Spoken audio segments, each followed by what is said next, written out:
All righty, everybody. This is another episode of Politics at Home with Holmes because politics never ends.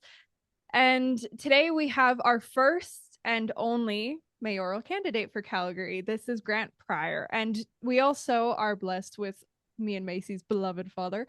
And the reason is because Grant and my dad have rigging in common. So we figured that dad could not only bring some contextual understand Grant's brain better in certain senses because of the working field mentality. And I know that even as both businessmen and riggers, bringing that to something like politics and running for mayor, that there will be some questions. Yeah, some people would think those worlds do not coincide, but Grant's like, oh, we're going to make it happen. So, oh, yeah, for sure. Exactly. I mean, you actually just said it when you opened up, like politics isn't everything. It's an all of aspect of our life, right? So not getting involved, you're not doing yourself any favor. Amen. Exactly.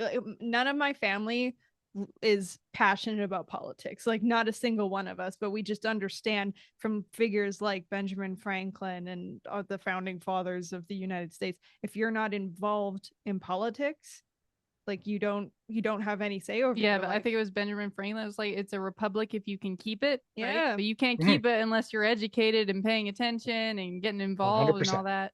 Yeah. Yep. I couldn't agree with you more. Is the perfect thing. And I think we end up in life, I don't know about you guys, but like for myself, I should have been involved in this way sooner. Totally. Yes. But I was too busy, just being an idiot working on the rig, focusing. Well, and it's actually a working class problem is we're so busy working and grinding and trying to make enough money to support our families that you're focused. Like that's where you are. And all the other noise, you complain about it, we bitch about it, but you don't change it because you don't like, how can I get in there and have this time? And, Yeah, no, I love that you brought that up because that's one of the core issues is because people are meeting bottom line and just trying to meet the survival. It's hard for them to imagine getting out of that world, just meeting the 9 to 5 basics. And that's something that even Dad was actually alluding to as we were talking about how the interview today was going to go. Dad was talking about even our journey as a clan waking up. We had to drop things like watching hockey to pay attention to politics because there's just so much to pay attention to. It's just all those extracurriculars you think you can't go without, and suddenly your time is filled because there's so much. Well, now it's just like a deluge of social media. Like you can't, like what are you gonna do? There's so many things to go, and I mean it's hurting us because it's shortening our attention spans anyway. So that in itself really it's hard. It's against us. But what you guys are doing here is awesome because this is what we need. We need more young people involved, and not to say that you're super young, but you're younger than me. You're how old are you guys, if you don't mind me asking? Oh, I'm 22. I'm 21. So you're right. Like, so my youngest is 20, and then I have another son that's 22, and another son that's 24. So it's like, you guys are my people. Yeah, I definitely felt like I'm supposed. So usually let's go Meg as the intro, and I'm supposed to ask the first question, but we're already just getting right. Sorry, we just got into it. I'm just throwing this all out. That's it.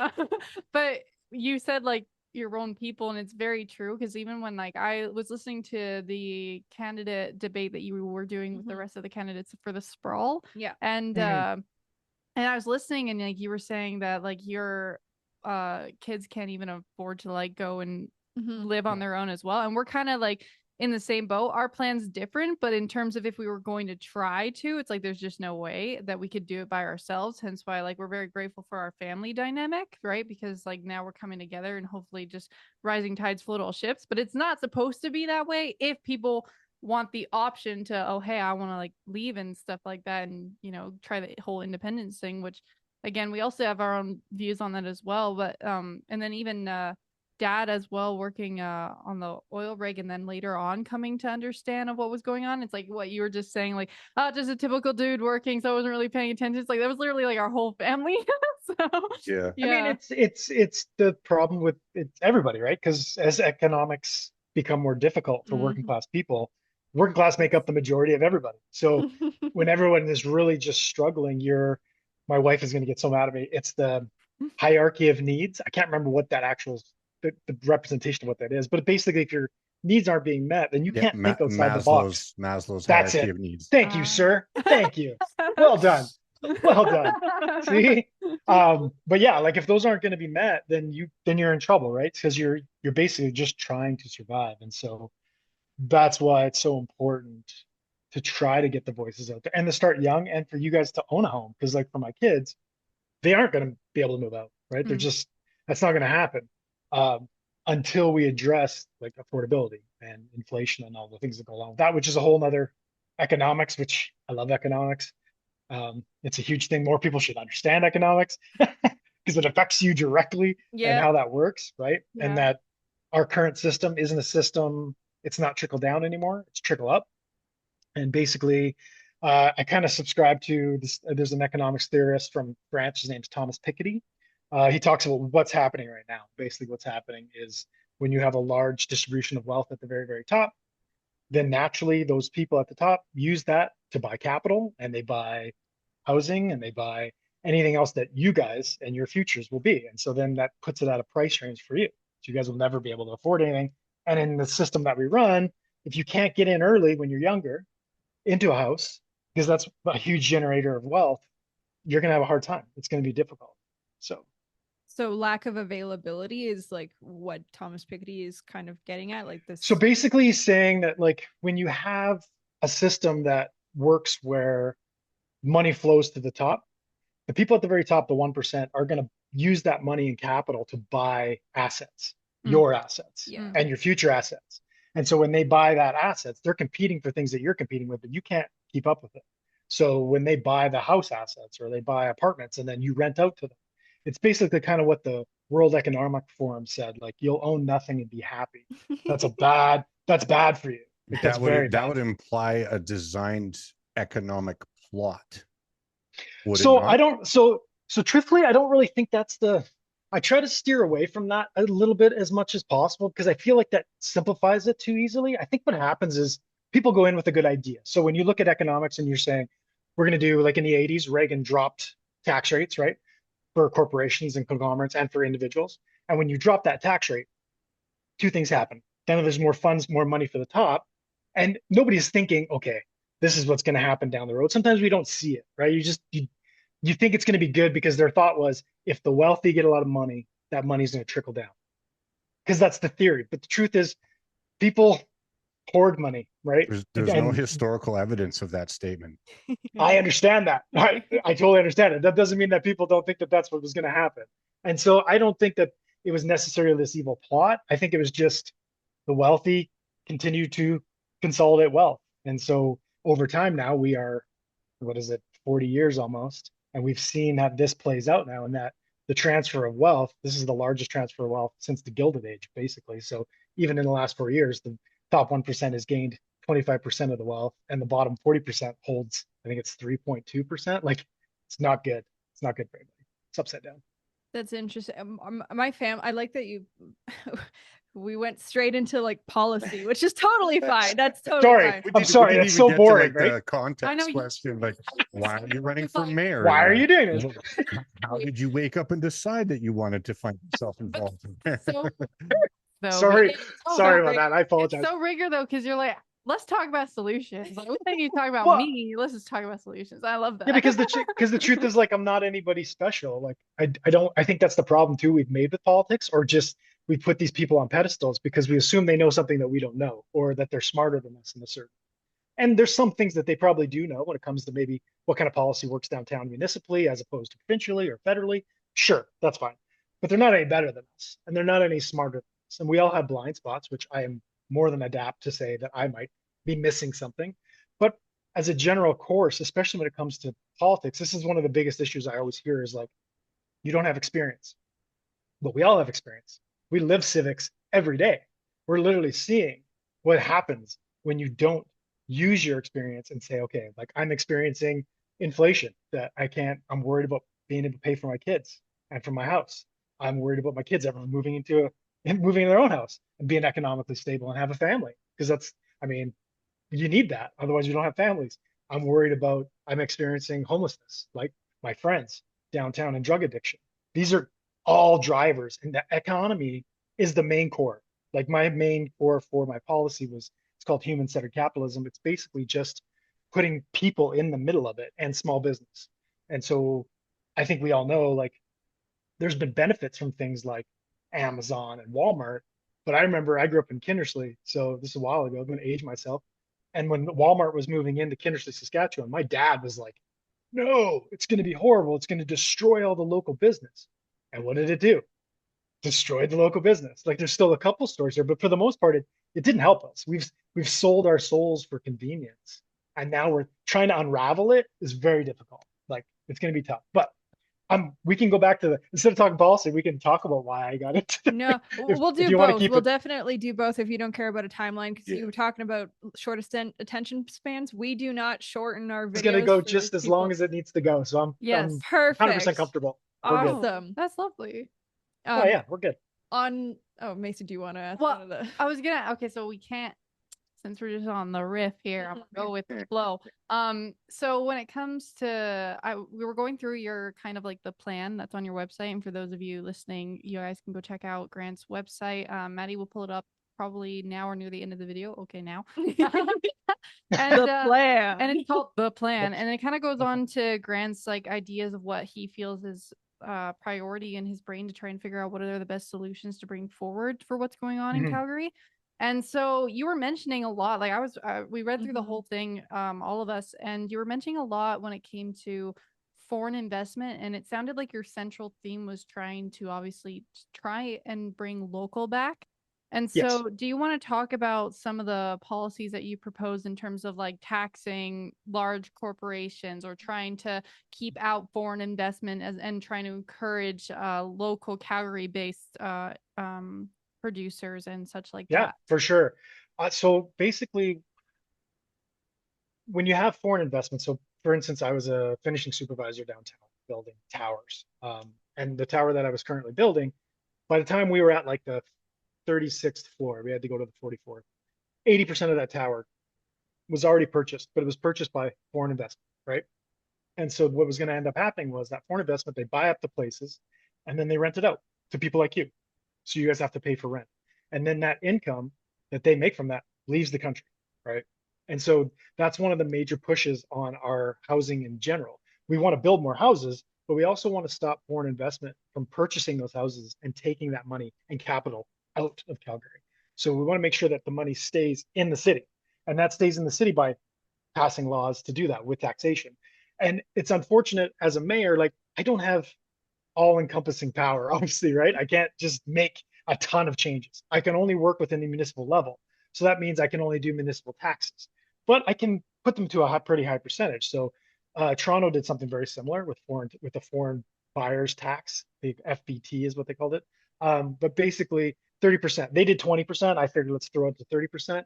30% on any purchased houses from a conglomerate corporation, and this or foreign investment. So this will also work against like REITs that are owned by like Vanguard, BlackRock, those big large corporations. They're just swallowing up your guys' future, right? So by taxing them, I'm going to make it less adapt for them to want to buy here, right? Which is fine, go away. Like, because I want the housing prices to go down so you guys can have a home, so my kids can have a home. Like, everything that I do at the core doesn't really have a lot to do with myself. Like, obviously this helps all of us, but it helps you guys most. You guys are the largest voting bloc. Like, you're the most important voting bloc. Nobody panders to you because you don't vote. That's the problem with young people. They don't vote, but because we all pander to like, if right now, when you talk about rezoning in Calgary, most of the other candidates, they're going to say a couple things. They're going to say, we need more housing, but, and I don't know about you, but if you guys have ever watched Game of Thrones, anything before the but doesn't matter, right? Like, it's bullshit. So when we need more housing, period, is what we actually need.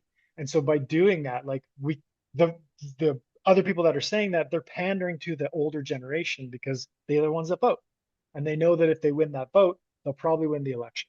But for myself, I couldn't do it that way. Like, my biggest thing for running for this is I can't change who I am while we're doing it, right? Like, and it's difficult. When you're talking to people, it's easy to meld into what they kind of want you know, and what you might see them as, and you're like, oh yeah, I can kind of agree with that. Yeah. But eventually, then you lose yourself, right? Like that's exactly how politicians end up losing themselves because they slide a little bit. And it's a tiny little thing, right? It's not a total shift, but it's a little thing. I'll just meet you here, and it's good, makes conversation. We can't do that. We got to stick on point. So like, I know where my point is. My core is to my kids, and to you. Look, you guys would be that age range. So right there, that's where my policy has to be. So anything I pass has to help you, basically. I might have the generation that's above though are the gatekeepers, and they're also the ones that, so I'm going to play the devil's advocate a little bit just because like the one thing about my time on the iron and was understanding that politics isn't everything, and that can happen just between the three crews that do the rotation for the iron, you know. And I'm sure you saw that as a directional driller, because you'll see the difference between each of the drillers, right? That's why you had things like, you know, your stud driller and your not, you know. Of course. So all that to say is that in order for no, I just have to say every driller I've ever worked with has been perfect. They're amazing. Yeah.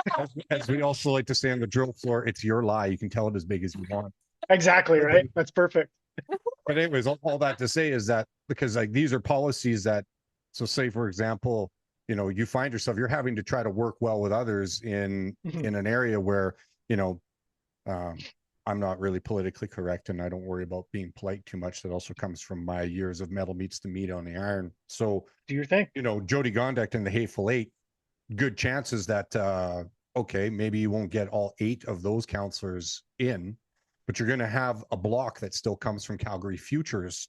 Like these Black Rocks and these Vanguards, they build the individuals necessary for policies that come, quite frankly, actually out of Ottawa, and they influence, and they come out of the United Nations, and they influence our cities. You know, Edmonton has signed on to the futures mayor, Calgary, I believe, as well. So they're pandering for money from Ottawa for a particular agenda that does not include the generation that you're specifically talking about, because they want a rental society. Right. They want to have them, because rental is perpetual slavery. I mean, I'm a homeowner with my wife, and I see the benefit that it allows, but the property value of the home has been changed, and that's not because the value of my house went up, right? So those property taxes that come downstream from the city of Calgary, what it is that our money has gotten less. So they're conflating it, because the banks need those property values to be higher so that they can keep their books relevant for leveraging. So I'm sitting back going, the policy idea, I am on board with what I believe your intentions are with these ideas, but I'm also sitting back going, well, I'm a metal meets the meat guy. Okay. So if somebody wants to philosophize about a saltwater fish living in a freshwater environment, I'm going to go get the fish. I'm going to throw it in the bucket, watch it die, and look at the individual and go, no more debating. This is the physical reality of what's going on.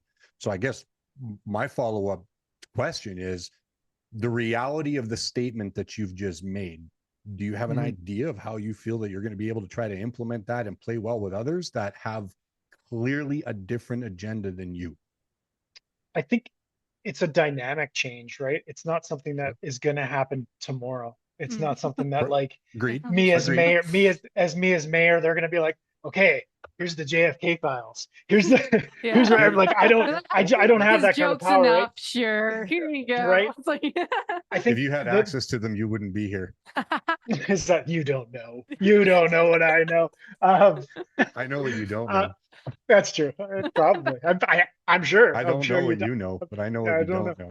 Yeah. So like, I think it's going to take time. And what my whole point of running in this was to get this message out there, that the working class is truly the driver of our economy. And we've gotten schismed we've got messed up on the way there. Yeah. But we can change it. And the thing is, what's amazing is the younger generation, like your daughters, are far more pliable to be like, yeah, this isn't working.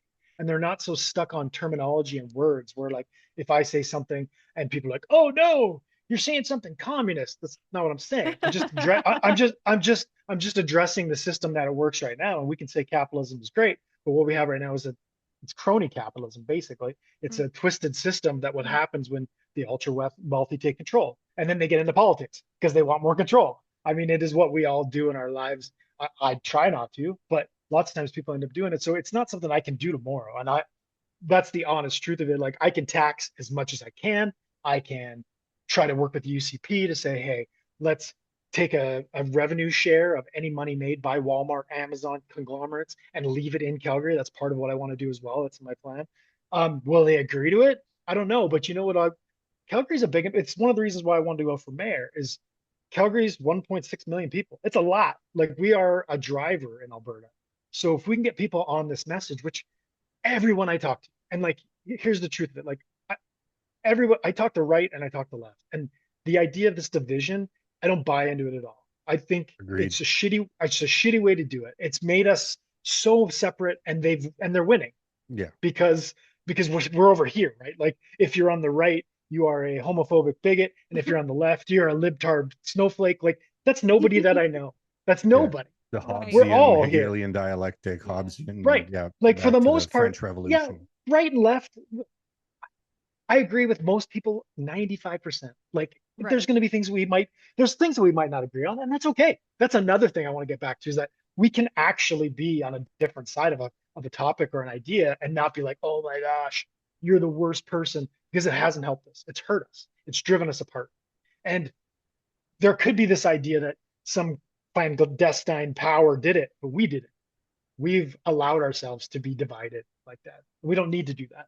So I think the way to like that was a long answer for your short question, but the truth is like we like it's not going to happen here. So you go ahead, brother. The truth is it's not going to happen anymore, but it happens with awareness. And when I talked to I was just at Mount Royal yesterday and did like a thing on social justice. The kids are great. I don't mean to call you kids because you're not kids. I apologize. I call my kids too. They're 20. They're not kids. But it's all good. I know. Oh my gosh, you're misaging me. How I know. dare you? That's it. How dare I? How dare I? But like they're so open to the idea that, okay, something is not working properly. What do we need to do to fix it? And when you point it out to them, they're like, that actually makes a lot of sense. Like they're like, I get how that works. And so my hope is in that. Like this isn't a one-time run and then I'm never going to do this again. I've really enjoyed this piece of it. It's difficult, obviously. Like I took 3 months off work so I could actually do this. And if I don't win, I go back to the rig in Wyoming. So like, damn it. But it's just a start. Like I've had so much like things like this, and other people have written me and talked to me and like the meetings, and like I know the message is important and it is getting out there. It's just slow. But it will increase as pain continues, which is what's going to happen. More pain until people are like, okay, what is the option for this? I'm like, well, it's going to be painful. Like we need to unwind ourselves from Amazon, from freaking Walmart, from these large conglomerates that have kind of destroyed us, right? We've sold our souls. And well, we're also going to find ourselves in a cycle though, where we feel compelled to go to them, because this is, as your dollar depreciates and you're looking to be able to still try to maintain a certain quality and standard of life, which little can be sustained. Just ask, anybody's students that can't create their own environments, right? They still go to the dollar stores, they still go to the Walmarts, they still order stuff from Amazon because it's cheaper. It still allows them to be able to get the things and function. So I mean, we have a really terrible feedback loop, and I don't believe that people understand the consequences of what it takes to get yourself off the economic fentanyl, because if you will, right? Like I think you've described an addiction, and we are addicted to it. Like this is what we're addicted to, and I think. The first step in any addiction is recognizing the addiction and being like, okay, this is a problem. This is not going to work. And my hope is like, I don't know what you girls are like, but like, I know my kids, they are so much more knowledgeable than I was at their age, and they pay far more attention. And maybe it's just because they're just. I don't know if I'm more knowledgeable than you. I just met you. I guarantee you are. At your age, I was killing brain cells and being an idiot. So like, it's totally fine. I was not paying attention. I mean, that's kind of what happened. So far, and like with my kids, like they don't drink like we used to drink. They don't do that kind of stuff. Like they've set themselves kind of apart in a way, and they're off the wheel on that way. But social media, of course, is another addiction, and that I don't know how to do all that. I don't know how to do that, like how to get off that kind of stuff, besides just getting off of it, which might be something we have to do. Like I've worked with lots of guys, and so like I work in Wyoming. So freedom is a huge thing because everyone's American, right? Yeah. And so we were talking about something generic here, like China, right? So China's and they have a ban on social media. Like they won't let anybody on TikTok under the age of like 10. And if they do, it's all education, right? Their algorithm goes towards education. Yep. And so you want to look at China, and most people are like, they're evil. But you look at that part, and you're like, that's not a bad idea.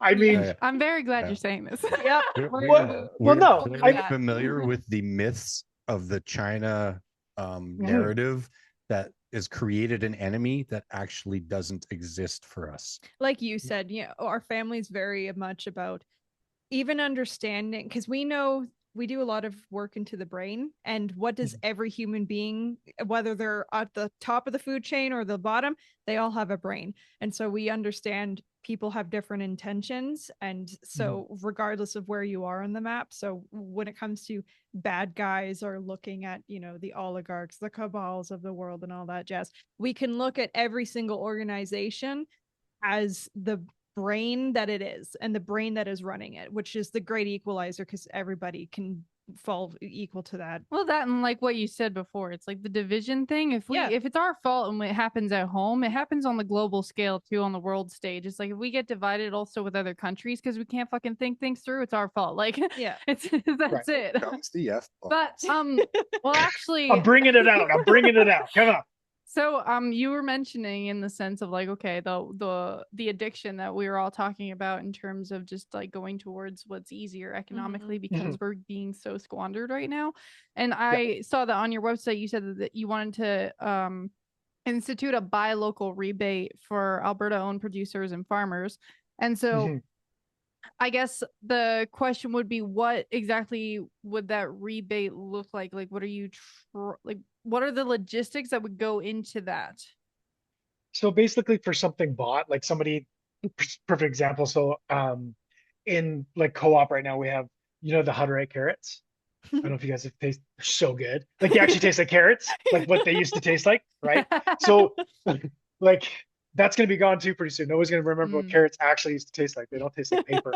They taste like good stuff. So basically what that is, you're giving percentages off for that locally owned product that people are buying. So you could either give them a voucher for it, or that comes out of the co-op itself and is then part of the tax process that goes out to them, and they get less money, and I mean more money rebated afterwards.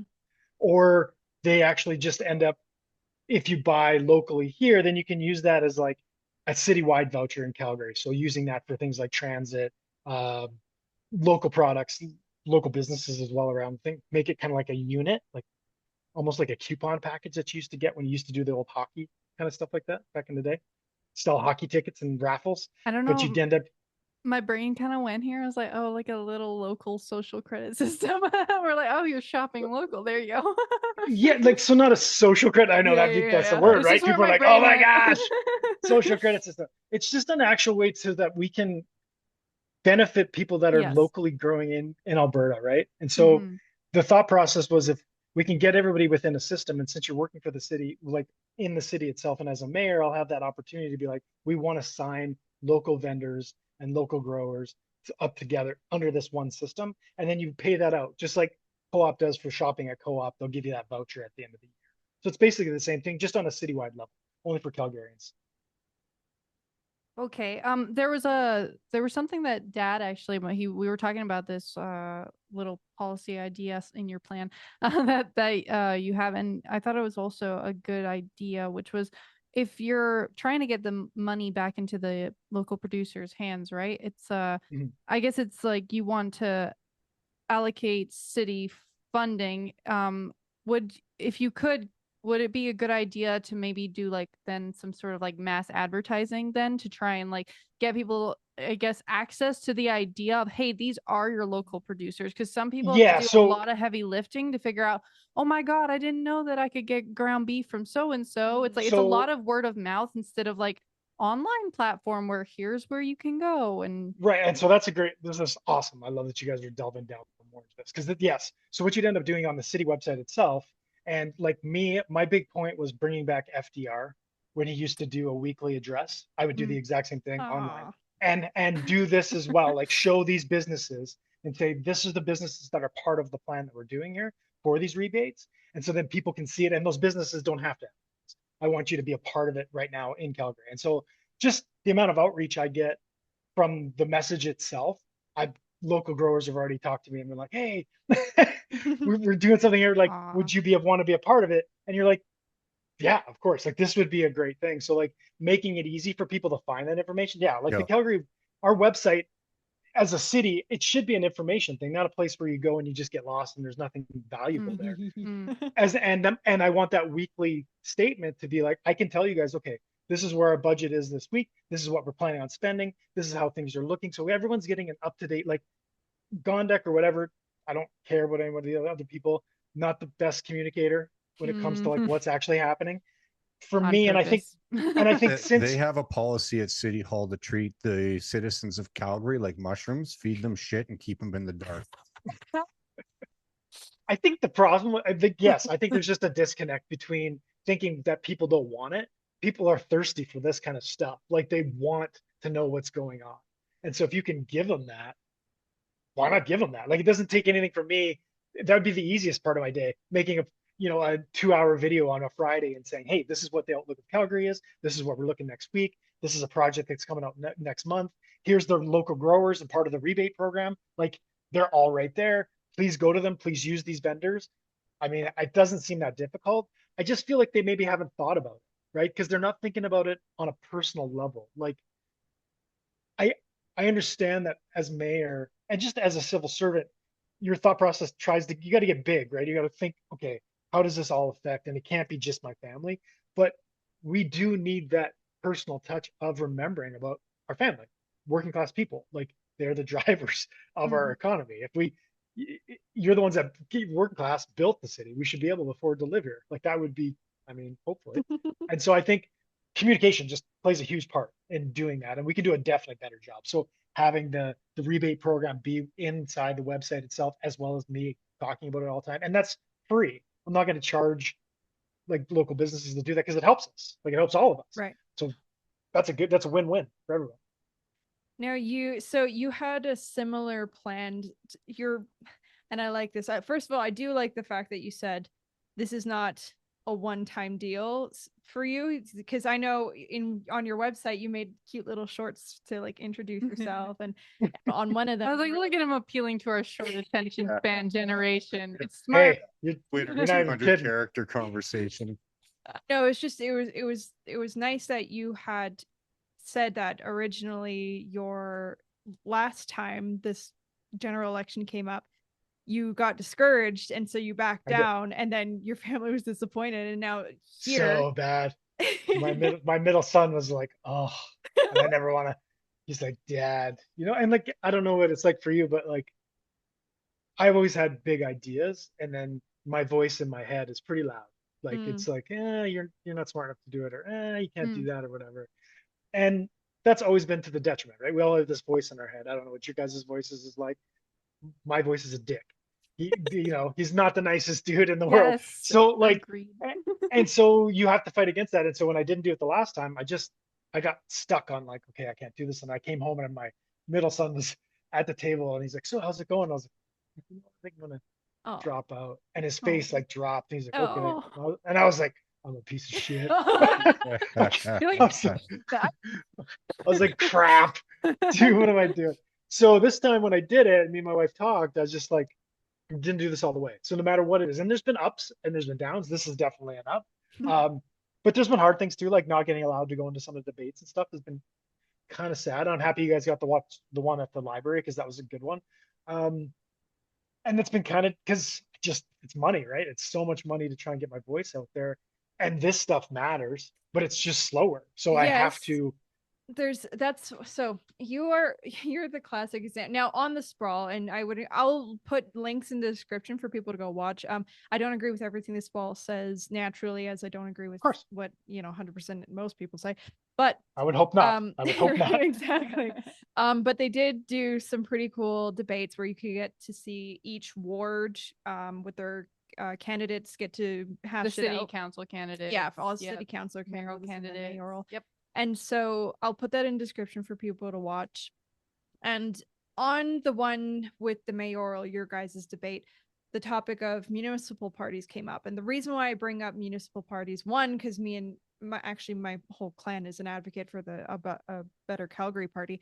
but you just said, it takes a lot of money, and it does, especially because you are advocating clearly on behalf of like the working class average Joe. That being the case, the thing with like a Better Calgary Party specifically is that there's a lot of independent minded people that were like you, and were like, we don't know how to go up against the union class, the Calgary's future, which has so much union money behind it, and then also just all those endorsements that they do. I was gonna say there's more than just union money behind that. You can trace that right to the federal Ottawas. Yeah, and all of sustainable development goals and all of that jazz. So that's a big money monster. And so the reason why my clan got on board with the Better Calgary Party is because it was people like you that we were already friends with for years prior, and they went, oh shoot, we actually could pool together, that way we could get small average Joes against Jody and the Hateful Eight and all that jazz, so we can actually get a say in what we're doing. And in the debate, you were like, I don't like the division, which neither do we. But because, as we have been saying this whole argument, you don't get rid of politics. Even in independence, you get politics with the independents. It's just via unions now and stuff like that. So I guess one of the things that I'm asking is because my clan, and you're a candidate that definitely has been resonating thus far, we haven't seen a single sign of yours, which again takes money. So it's like, what are the struggles? And if, because you said that you were going to do this again, like this isn't just a one-stop shop for you, if you intend on actually committing to maybe trying again next time or a different position, whatever it is, how are you going to change the approach? What have you found hasn't worked thus far? Are municipal parties just off the board because of the propaganda around them? Like, so that's tough. Like that's a really great point as well, like with the municipal parties and giving regular people like myself, if they can join into a party, more power. Yep, that does make sense. For my initial feeling with parties is then it becomes the gum up the works, and municipally we have to move quicker than we do have to do it provincially and federally. So when we start to add in, so let's say we add in Community First, right? Or Calgary First, or all the parties that are involved with it, it's going to gum it up a little bit so that each group only has their little groups. And then those groups will never, like, do you go to the party? So like Community First, this one, the name is an oxymoron. It's the Community First Party, but are you the Community First or Community First Party? Which one? And all politicians are going to tell you, I will do the people first. But we've seen it all the time where they go party first, and what that evolves into. And so I think for myself, I definitely underestimated the timeline. And I should have started in February. Like, I think if I would have started in February and just start putting out videos, and like, because I'm working currently a 14-14 on-off schedule. So when I was at the rig, putting out videos from the rig, talking about wealth inequality and like what's not working for you and like housing prices, like started then, and then coming home and then touching community, because you need to be involved. It's a group that I'm not a part of. When I go to, like, I went to the Arts Commons and watched the last debate. Like, these aren't people that I normally talk to. Now, they're people I definitely can, and I have a good rapport with them because my personality naturally is pretty open, and I'm open to people. So I feel like that helps. And it almost lowers their definitely does, right? It lowers their, because I'm just this guy, preconceived notions that lead to confirmation bias. Right. Yeah. And so like those things, it helps me, but that's probably where I screwed up the most. Is I didn't, not screwed up because I didn't really decide till I decided, but I should have started earlier, which would have helped. Because like signs, so perfect example, I am never going to beat them on signs. Like, I'm in the Northwest. I don't know where are you guys in Calgary? Southeast. Okay. So we're diametrically opposed to each other.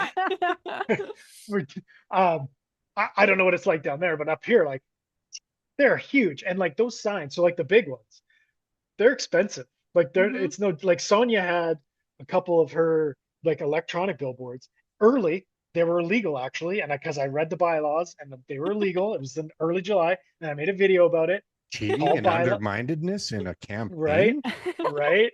And I made a video about it, and I was like, how is it that this rig guy knows the bylaws better than the people that are actually making the bylaws. And it was funny because in my video, I was like, it's from they all know the the bylaws. They just don't care. Well, that's it. And for me, it was like because I was doing this and years of getting SOPs from the office, and where you're like, fuck, I gotta read this stupid SOP.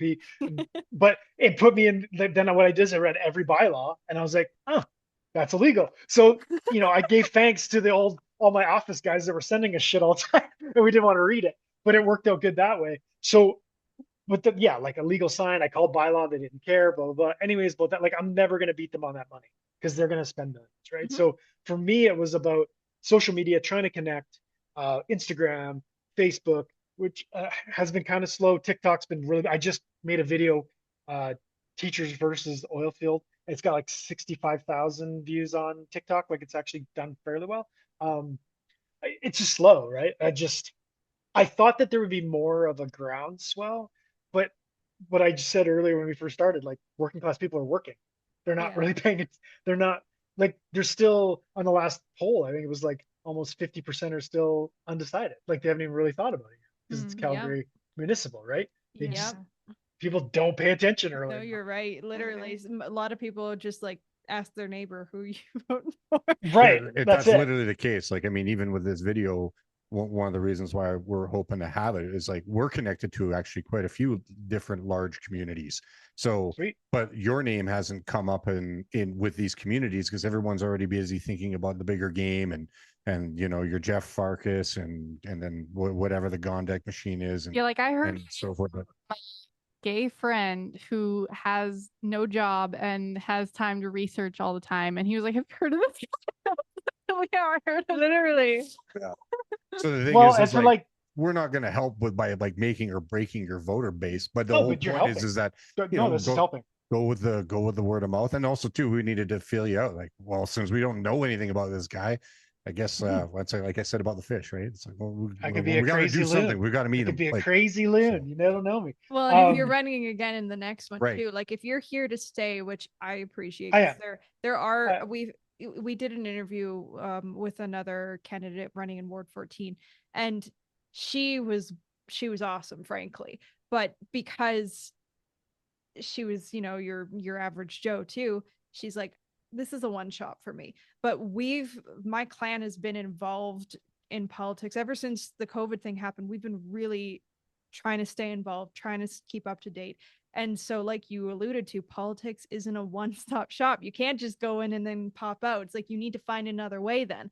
And so I appreciate when you say like you're going to keep trying, even if it's not mayor, but via other means, because that shows there's a like you said, the thinking big, that long-term 30,000 foot view is still in your mind, even when you're not, Yeah, we see it as like incremental progress, right? So it's like if this is a journey for you, then we would like to know you, and it would be nice to help. And the truth is, like, I mean, obviously I would love it if just as soon as I put my name in the race, everybody's like, oh, he's so awesome, we're gonna vote for him. Like, that would be great. I know which hemisphere thinks that. I know, right? But that's not realistic. That's not going to happen. Right. So when I first did it, and I sat with my wife, and I was like, what is the plan? Is this going to be something that I just want to do one time and see how it kind of works and blah, blah, blah? But I've loved this forever. And doing this, which makes me feel icky kind of, but I kind of like, I like the politics part of it. Because I like connecting with people. And I think if your message is true and it's a solid message and I can get behind it. Like, I know where my morals and where my core is. Mm-hmm. So like, I would love to continue this. And my kids are older now, like I mentioned. So like me taking 3 months off work, I am lucky enough in the oil field. A directional driller makes a good wage. I'm not going to say I don't. So that's good. It's not enough to, take years off, but I can take a couple months here and there. So I'll just probably, if I don't win, don't say it. Don't put it in the universe. But if I don't win, then I go back to the rig and I continue this message. I'm going to transform my website because I already thought about, like, I was going to just keep it till the end of the election, but I'm like, screw that, dude. I already got this going.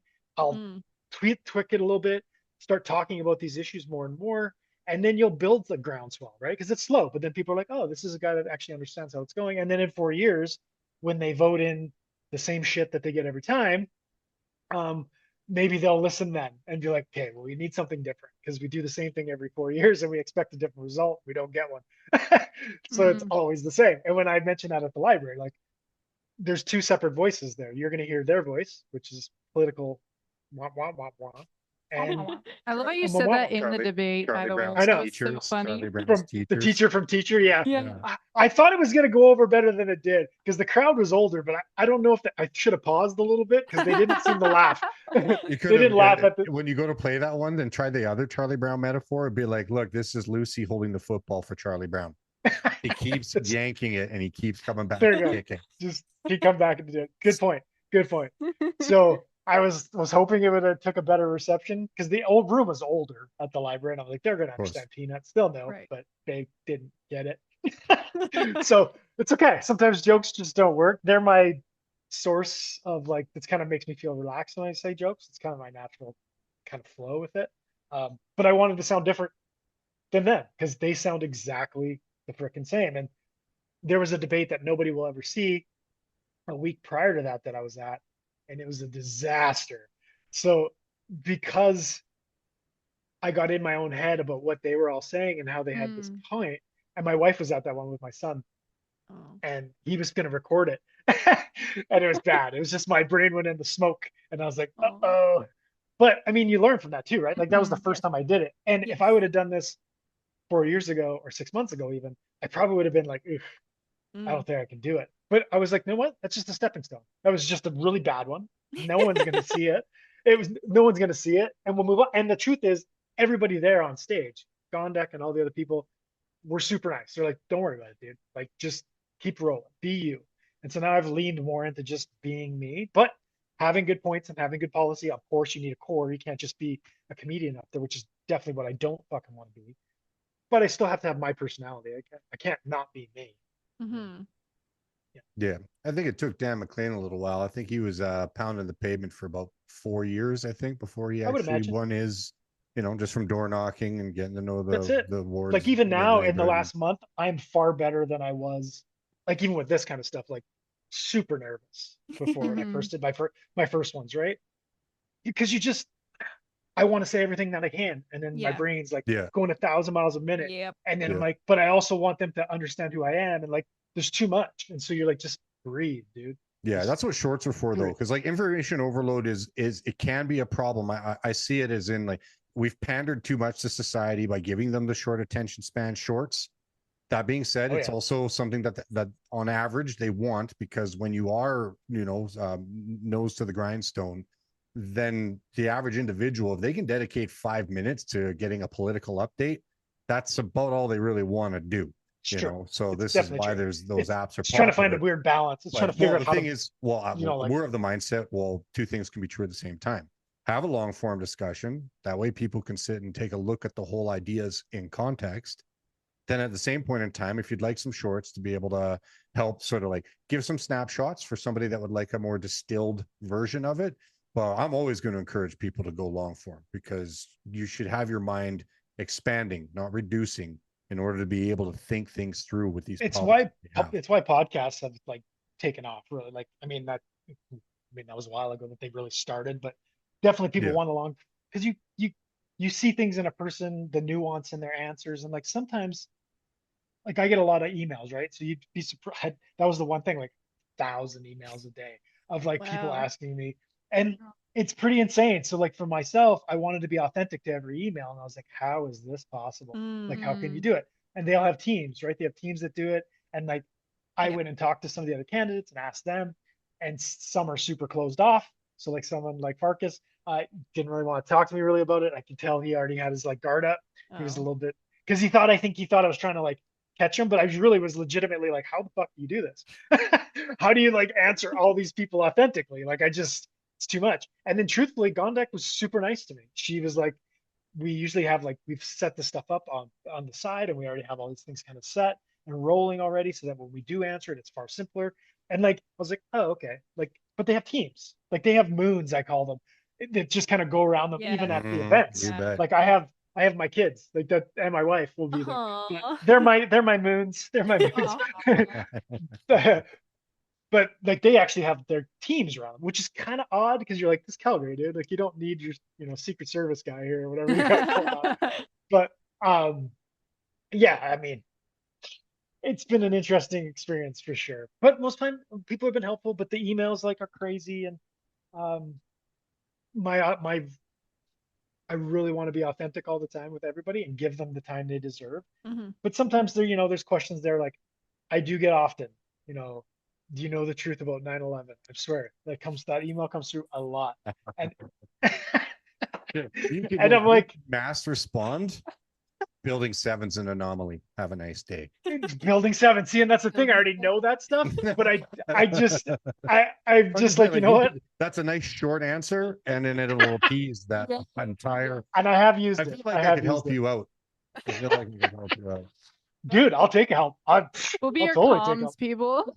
Well, okay. Also, if you're running next time I will be. for another position, and if you join the Better Calgary board members, and that also helps you get more volunteers because it's a big pool of multiple people now because it's a party. It's not just one individual. You get more volunteers. So if you need volunteers to deliver papers in our end of town. Yeah, like even the ABC thing, it's like, don't get me wrong. I know that later down the line, if it gets co-opted, like all things, we were talking about the brain, it's like, or like you were saying, it's like it's on you. It's like all things, it's on you. Does it mean that ABC is like completely like free from getting in its own echo chambers and then eventually becoming like a party whip? It's not free from that at all. Actually, it's the people inside that have to you have to hone yourself in to make sure, hey, like, don't be a fucking dick.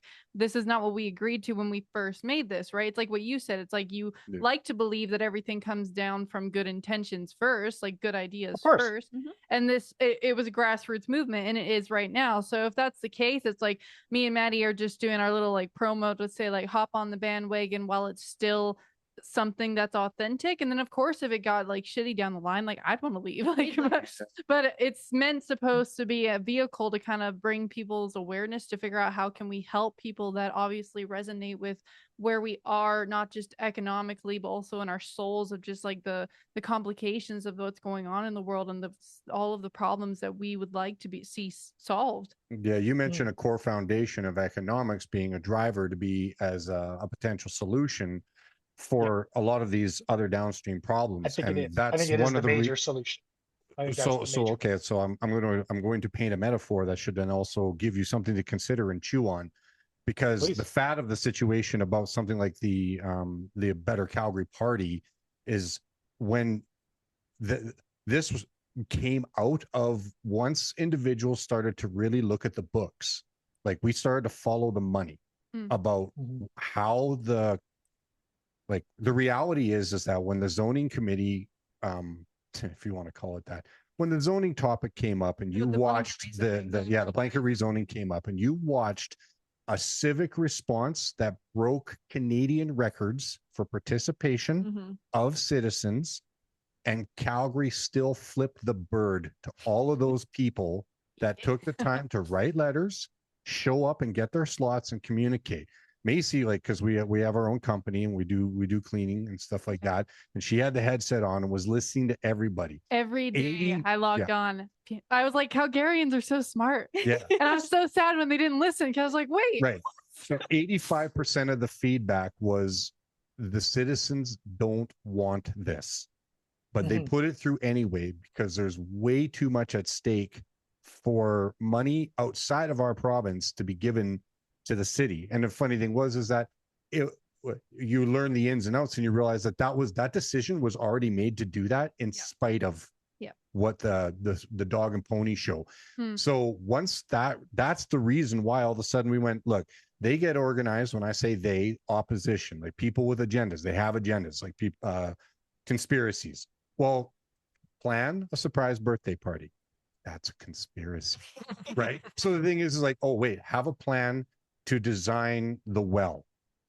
Okay, well, guess what? There's a conspiracy. You're conspiring to succeed, to implement a plan between you and your company. You take that pitch, you sell it to Southwest or you sell it to BP Amico, and then they decide that they're going to use your directional drilling company because you came up with the plan, you gave them the money, or the deal for how much it was going to cost, and then they decide that they're going to use you.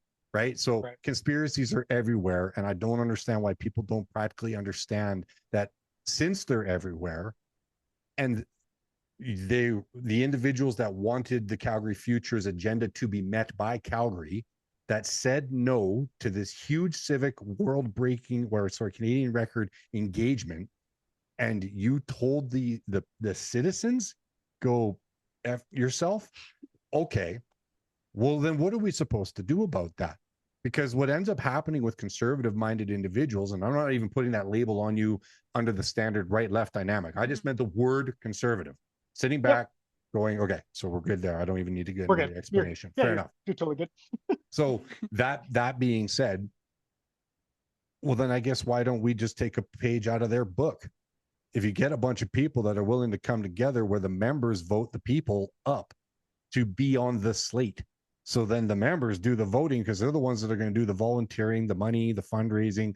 And then we as a group decide we would like to say, get behind you, for example, as the mayoral candidate. It's like this has nothing to do with a better Calgary party. This has to do with a bunch of citizens that came together and went, we all just got flipped the bird for being active citizens, going to our city council to have a conversation about a policy that actually the ideas that came out of the people that went to speak and write letters, the solutions were there. They were in the minds of the people that came forward, and none of that got listened to. So then the party idea only came together because we were like, well, then we've got to band together so that our resources come together as a collective group to kind of go, all right, well, if this is what's going to be played from the other side of the table, no matter, like, politics are going to politic. This is going to happen no matter what. That was the reason why, just so you know. That was actually, to my knowledge, because I was like one of the founding members, that is what drove that party. I cannot say the same for the other ones because I wasn't a part of that process. And I know that there's inner politics between all of them. Yeah. So I applaud you for wanting to sidestep, but at the same point in time, you're missing out on a very valuable resource of people, and maybe they should get more effective at communicating. Well, then perhaps you'd be an asset. Total. No, that's one of the. Nope. Go ahead. You go ahead. Ladies first. Oh, don't worry about me. Like, you go ahead. Go. And then, because I'm like, yeah, ignore her. I listen to her all the time. Yeah, that's true. I know. He does do that. I know him. It's a quick little excerpt because on one of the things too is that, like, even for, I think it was mayor, there were like 27 plus independent candidates. Like, there's so many people. You mean the last time? Yeah. It was crazy. It was absolutely nuts. And what one of the, even ABC, they were like, okay, well, even if we got like 27 independents, since ABC, they don't have a party whip in the sense of they don't have they don't have policies, they have principles, which is like principles that, like you said, every common human being would agree with. It has nothing to do with left or right. Yeah, exactly. It's like family, environment, and blah blah blah. Literally, one of them is common sense. Common sense, exactly. So see, I tried not to use. If you look on my website now, there's no common sense anymore. I got rid of it because it just everybody uses it, and I was like, I can't do it. I can't do it. And it's not as common. It's not as common. Yeah. But because there were so many people, and then ABC were like, if we have like 27 people, we do our little run within the party, and then the party gets to vote up, and that way we can rally around, instead of 27 people, we can actually narrow that down within. And even ABC didn't have a mayoral candidate. When they put out their email to everybody, they were like, honestly, we are going to vote to endorse somebody, but we actually don't have an ideal candidate we want. I also think a lot of people, because of the nature of the whole marketing game, I don't even think they knew about you, because I think that your message as the average Joe, and just talking to you now, you resonate, and I think you would have. So, and it's unfortunate that you, this beautiful mind resource personality, got absorbed with the rest of the nonsense and the cloud and the information thing, because now we have also this entire party that we're like, we don't really have a mayoral candidate we like, and we're so close to the election now, 10 days. Yeah, well, it's interesting because how it worked with us was the ABC has members, and so then they put out emails and they were like, hey guys, like for Ward 14, we have someone running. Of course, it's like, yes, we'd like it for someone to step up for ABC, but they were like, if it wasn't, it was even I think Dan McLean or something like that. There was a thing that came out with like, do we want to vote to endorse Dan McLean, as in like overall ABC? How are we feeling about that? And this, because A, we don't have someone, or B, it's like it's up to the members. Even if we did have someone, do you like our guy or do you like this guy? If you like that guy, we're gonna put our resources behind him and say go for him. And so I thought that was very cool because it was letting us have a choice, even if it wasn't even under our banner. Which is one thing you've talked about in the debate too, like even in this interview, talking about negotiating with the UCP. A lot of your plans are like, okay, I want to negotiate with the banks, you know, for ATB. And speaking of another bank that if you do get in, or when you do in the future, I don't know if you've heard of Bow Valley Credit Union. They also, I have not. That's another bank that I would say write that down. Bow Valley. I'm doing it right now because I'm not open. If you can teach me anything and help me learn, I'm more than happy to take it. I think because you said ATB, because negotiating with the banks to get some of these financial policies. The reason I had said ATB is because, as in all transparency, one of my really good friends works for ATB. So when I talked to him about like, is this something that I could actually do? Because I didn't want to say something that was so full of bullshit out there that people were like, it's not even plausible, dude. Right. You can't do that. So I asked him, is this something that they would be open to doing? And he's an executive. He's up pretty high. And he's like, yeah. He's like, if they worked with the city, they could definitely do something.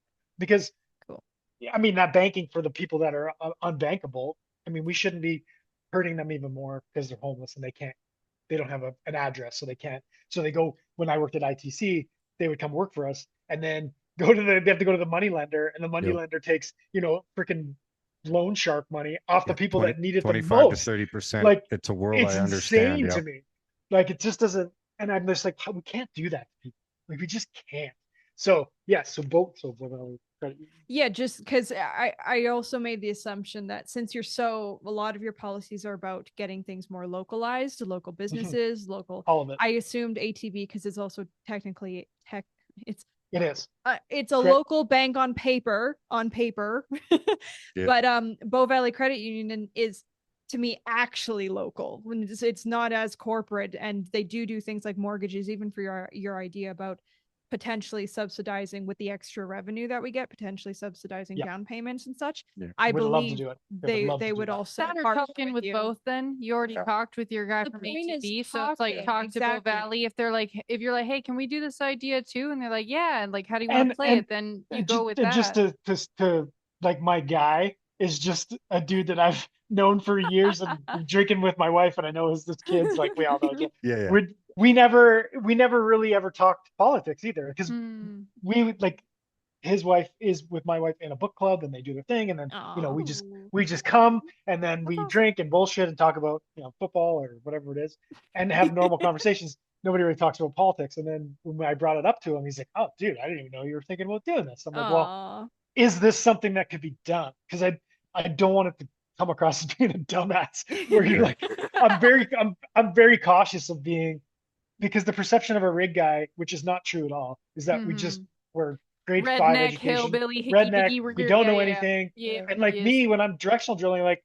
I'm doing math a lot to land curves and to do and there's don't say I know, right? And there's made many a directional driller's lives better because they were like, oh my gosh, you actually understand what I'm doing. I'm like, in fact, I can probably slide better than you. So how about do it, buddy? If you can slide better than me, I'll stay in my shack, bro. Yeah. Please do. Go crazy. That was my code. I was like, the least I see you, the better for both of us. I think the same thing. That's it. I'll stay in the shack all day. That's fine with me.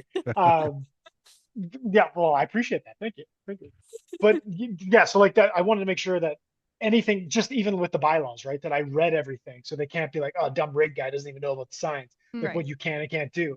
So I overcompensated because I didn't want to be like preventative warfare. I love it. 100%, right? Like, I just didn't want to do that, right? And I think it's important because I'm not just representing myself. Even though I don't think I represent anybody. It's not like I'm special or I'm like some dude. But if I'm going for the working class, I'm the voice for the working class. So like, if I'm an idiot, they're gonna be like, look at this guy's an idiot. And also like, and the working class guys can see through that shit too. Like, they're gonna be like, this guy. Sniff test. Dude. Sniff test. It's like the guys that when we get guys out on the rig, someone would be like, oh yeah, I've done this forever. And then they say something and you're like, he's never been out here before in his life. What's he talking about? Like, he didn't even know like simple shit. And you're like, no. In my younger years on the iron, even though I'd actually had tons of experience, I kept my green hard hat. So when I got sent out to other rigs, I'd throw on my green hard hat and let everybody, because you can learn a lot about the guys that are in positions of power, and you can see right away how they abuse it and how they treat new guys. So, you know, here I was with like a decade plus experience walking onto an iron to fill a role, but I'd put on my green hard hat, you know, talk to me like it's actually a really good way to do it, because you are going to tell right away. I found out right away whether or not I wanted to actually hang out. You're going to know who the asshole is like right away. And you're like, yeah. What's that? The Lao Tzu or whatever. Well, so here's my question for you guys. Don't go to combat on someone else's territory that they prepared for you. Right. Exactly. For you guys, then, so you guys were the crux of starting the party? Is that what I got? Like, no, founding members, like when they members? got, so so what is your thought? We know the people that started it, and we know the people who started it. Yeah. Okay. And we also know some of the what do you want to call it? Some of the black guys, you know, that have through the process. The city didn't make it easy either. Like, there's been opposition. What's the thought for the party after the election? What happens with that? It's not a slate. It's not a slate. It's not like like communities first. Because we asked Carrie George, who's the communications VP of the party, to come on and kind of explain some of the foundational intricacies in trying to get it going. Because at the time when we went to the founding convention, we thought it was then the city came out with new requirements, new numbers that we had to meet, and so we're like, okay, what's the progress and what are all these obstacles that we were having to go through? And she talked about the difference between a slate and a party, and she's like, when elections are over, ABC doesn't go away, because you know your members don't go away, and you build your community, and then people decide if they want to run. They don't have to wait for, you know, the general election season. They could do, I think they could sign up sooner. In talking to Thiessen, because actually Thiessen's been a nice enough guy, knowing these guys behind the scenes or whatever, they're disbanding their party as soon as the election's over. Of course that's are. That's their thing. I mean, it's not the members. That's fine. That's the difference. Well, slate in a party. So how, like, so me and Maddie and our dad as well are also on a CA board for the UCP, in the sense of like you have your different constituency associations. We're on the board of our MLA. Board of our MLA, right? And we don't need to get into it, but if it was NDP or UCP, it doesn't matter. I'm gonna get on the fucking board because I need to listen to what's going on. But it's like, so we're on the board right now, and how it works is that it's like you kind of have the individuals that are on the board that volunteered to be there, you got on, and then like, because our MLA for our constituency is like Miles McDougall, right? For example, it's like there's things where you can try and like talk to him physically and be like, hey, like, what's going on up there in like the house, the legislature, it's like, what's going on there? And then we get to talk to him, we get to kind of give our feedback. Well, the board meets every month, and so does the ABC board. We're on our board, and then it's also our job to come up with fundraising, in the sense of like, okay, how do we get him to the community and the community to him, so that way he's also not an isolated entity, but also we're not just an isolated entity, right? And that's kind of how ABC would probably like, at least how I think it would go, is that we'd be going like, hey, like, okay, for example, Keener, he's ABC candidate running for city councilor. If he became city councilor, we'd have our board sit down and be like, okay, Keener, like, what's going on? Talk to us. How do we help you? How do we get the community's message to you? But how do you get your message to them? So that way you keep the honesty of the politics, like, and transparency. And the transparency. Yeah, but it doesn't go away. So we meet every month as a board, minus in the summer. But yeah, that way, because that's the thing why I liked ABCs, because being involved provincially, which was actually one of my questions I wanted to know, because you talked about even collaborating with the UCP. But even I think that's where this started, but we ended up going right. No, I was going to come back to that. Because we started on the UCP Constituency Association, we saw how it worked, and we saw that you know, if you're on the board and then we're volunteering, you're meeting once a month, and it's not something that just starts up and goes away. It's there full time. And ABC was like, we'll do the same. Instead of CA boards, we'll have WA boards for ward associations. And we were like, oh, so now we just meet once a month again, but with different people more locally from our city for our ward instead of the whole CA. And that way the participation continues. But the reason you know, I wanted to ask you about. We'll get to the UCP thing. We should do that right now, then. Yeah. Yeah. Okay. So we're back. We're back there. We made it all the way back around. That's fine. Saying there's a chance. We're gonna get there.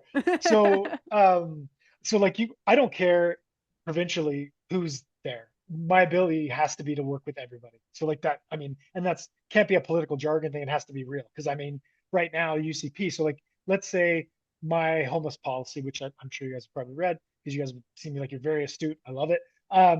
Is we need enforcement, right?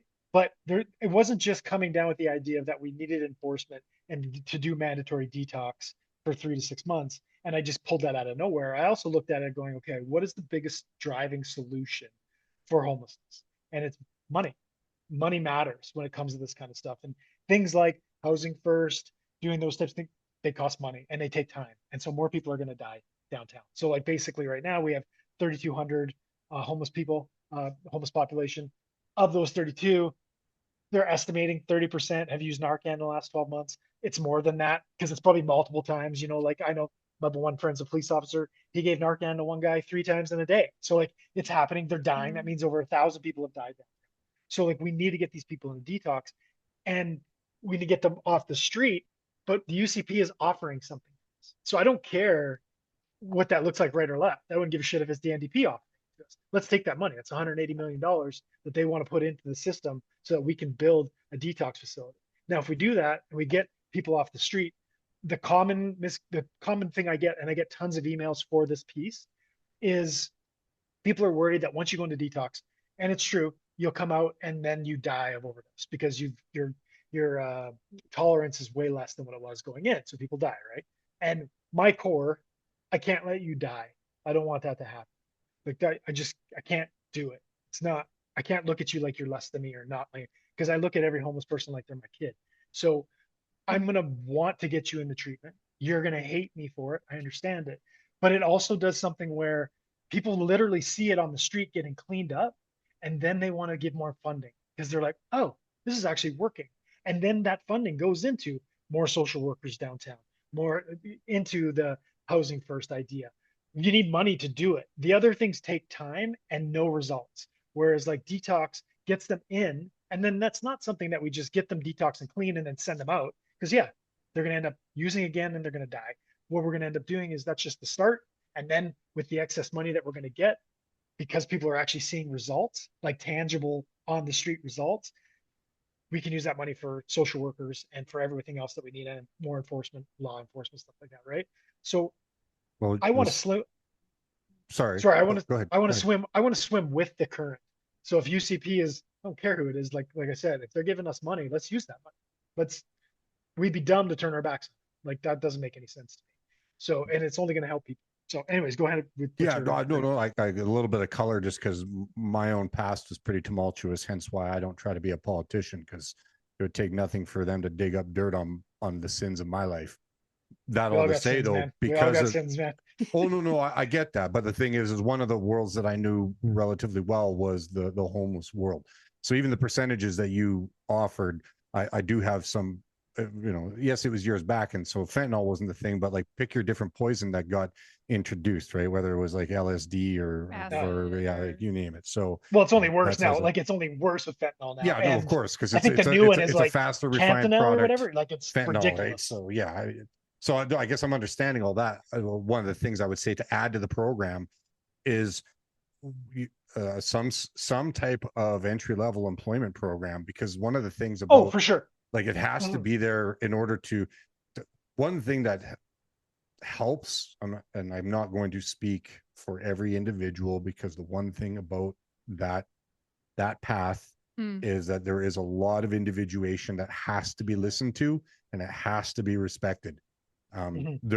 Because man, even my time on the streets, I met guys that were disenfranchised because the wife divorced and took everything, right. And they were like, the hell with this. And then there was others where economic policies that were put into place didn't allow for even like lower entry level jobs for guys to be a part of that process, guys and gals, but mainly guys.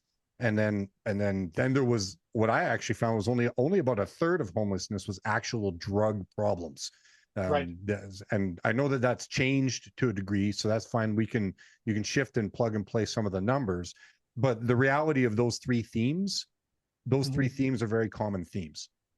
And so there's like a disenfranchisement, a drug use, and a FU, I don't want to be a part of the system.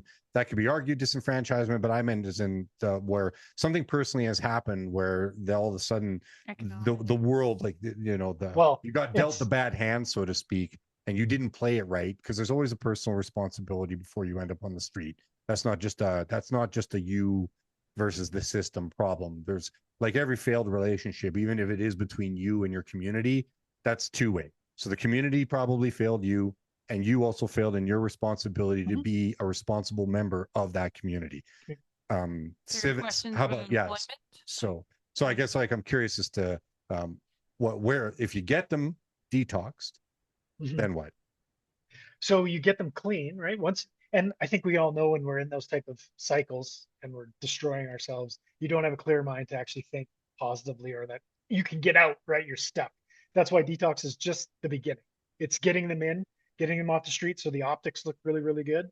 And then once they're there, and I know that sounds shitty, but if people don't see progress, they're not, like, it's the thing. So, like, let's talk about the it's Sheldon just Schumer, a good first step to take. Well, that's it. So if you let's talk about, like, safe injection sites.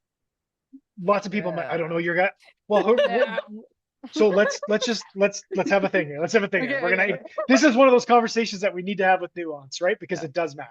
Because like your dad said, there's multiple prongs that go into this thing. And yes, my big push is economics. Obviously, like, we are all far closer to becoming fucking homeless than we are to becoming Bill Gates. Like, we're on the cut. Like, we're way closer. So this is something that's going to affect us in our lives if things continue to go. But my thought process is, like, okay, if optics, because people want to see change. So the Sheldon Schumer, right? Safe injections. For me, I look at it like this, and you might not agree with my opinion. I don't think we should get rid of it, because if you gave me an option of giving someone that has addiction a clean needle and a dirty needle, and it's up to me, am I going to give them the clean or the dirty? Of course, I'm going to give them the clean. Most non-psychotic people would be like, I'm going to give them the clean needle. And if I'm the mayor, what province takes care of that anyways, but if I was in that place where I could do that, I'm going to give on the side of helping that person. Now, you can't take the Sheldon Schumer and say, I'm going to make more of them, because people go, no, because if you do that, then all these people will be using drugs in these different areas and different locations, and the optics looks bad, even though you are saving lives. So, like, I understand the purpose of doing it, but the optics are bad. And so people are like, I don't want it. And so then people are eventually going to die from it, right? So that's why when I say optics, I don't mean to make it like they're, it's one of those things, like, I don't want it to sound like they're not human beings and we're watching them from the outside. And truthfully, they could be my son. I look at them at the exact same way. Like, I need to get them off the streets so that people can see progress, so then we can have more funding. So things like jobs, like 100%, full trade courses, helping people have a purpose. Of course, like, I mean, you know what it's like if you're starting a spiral and you have nowhere to go and nothing to look forward to, you're not going to get out of addiction, right? It's always this misconception that the opposite of addiction is sobriety, and it's actually not. It's connection.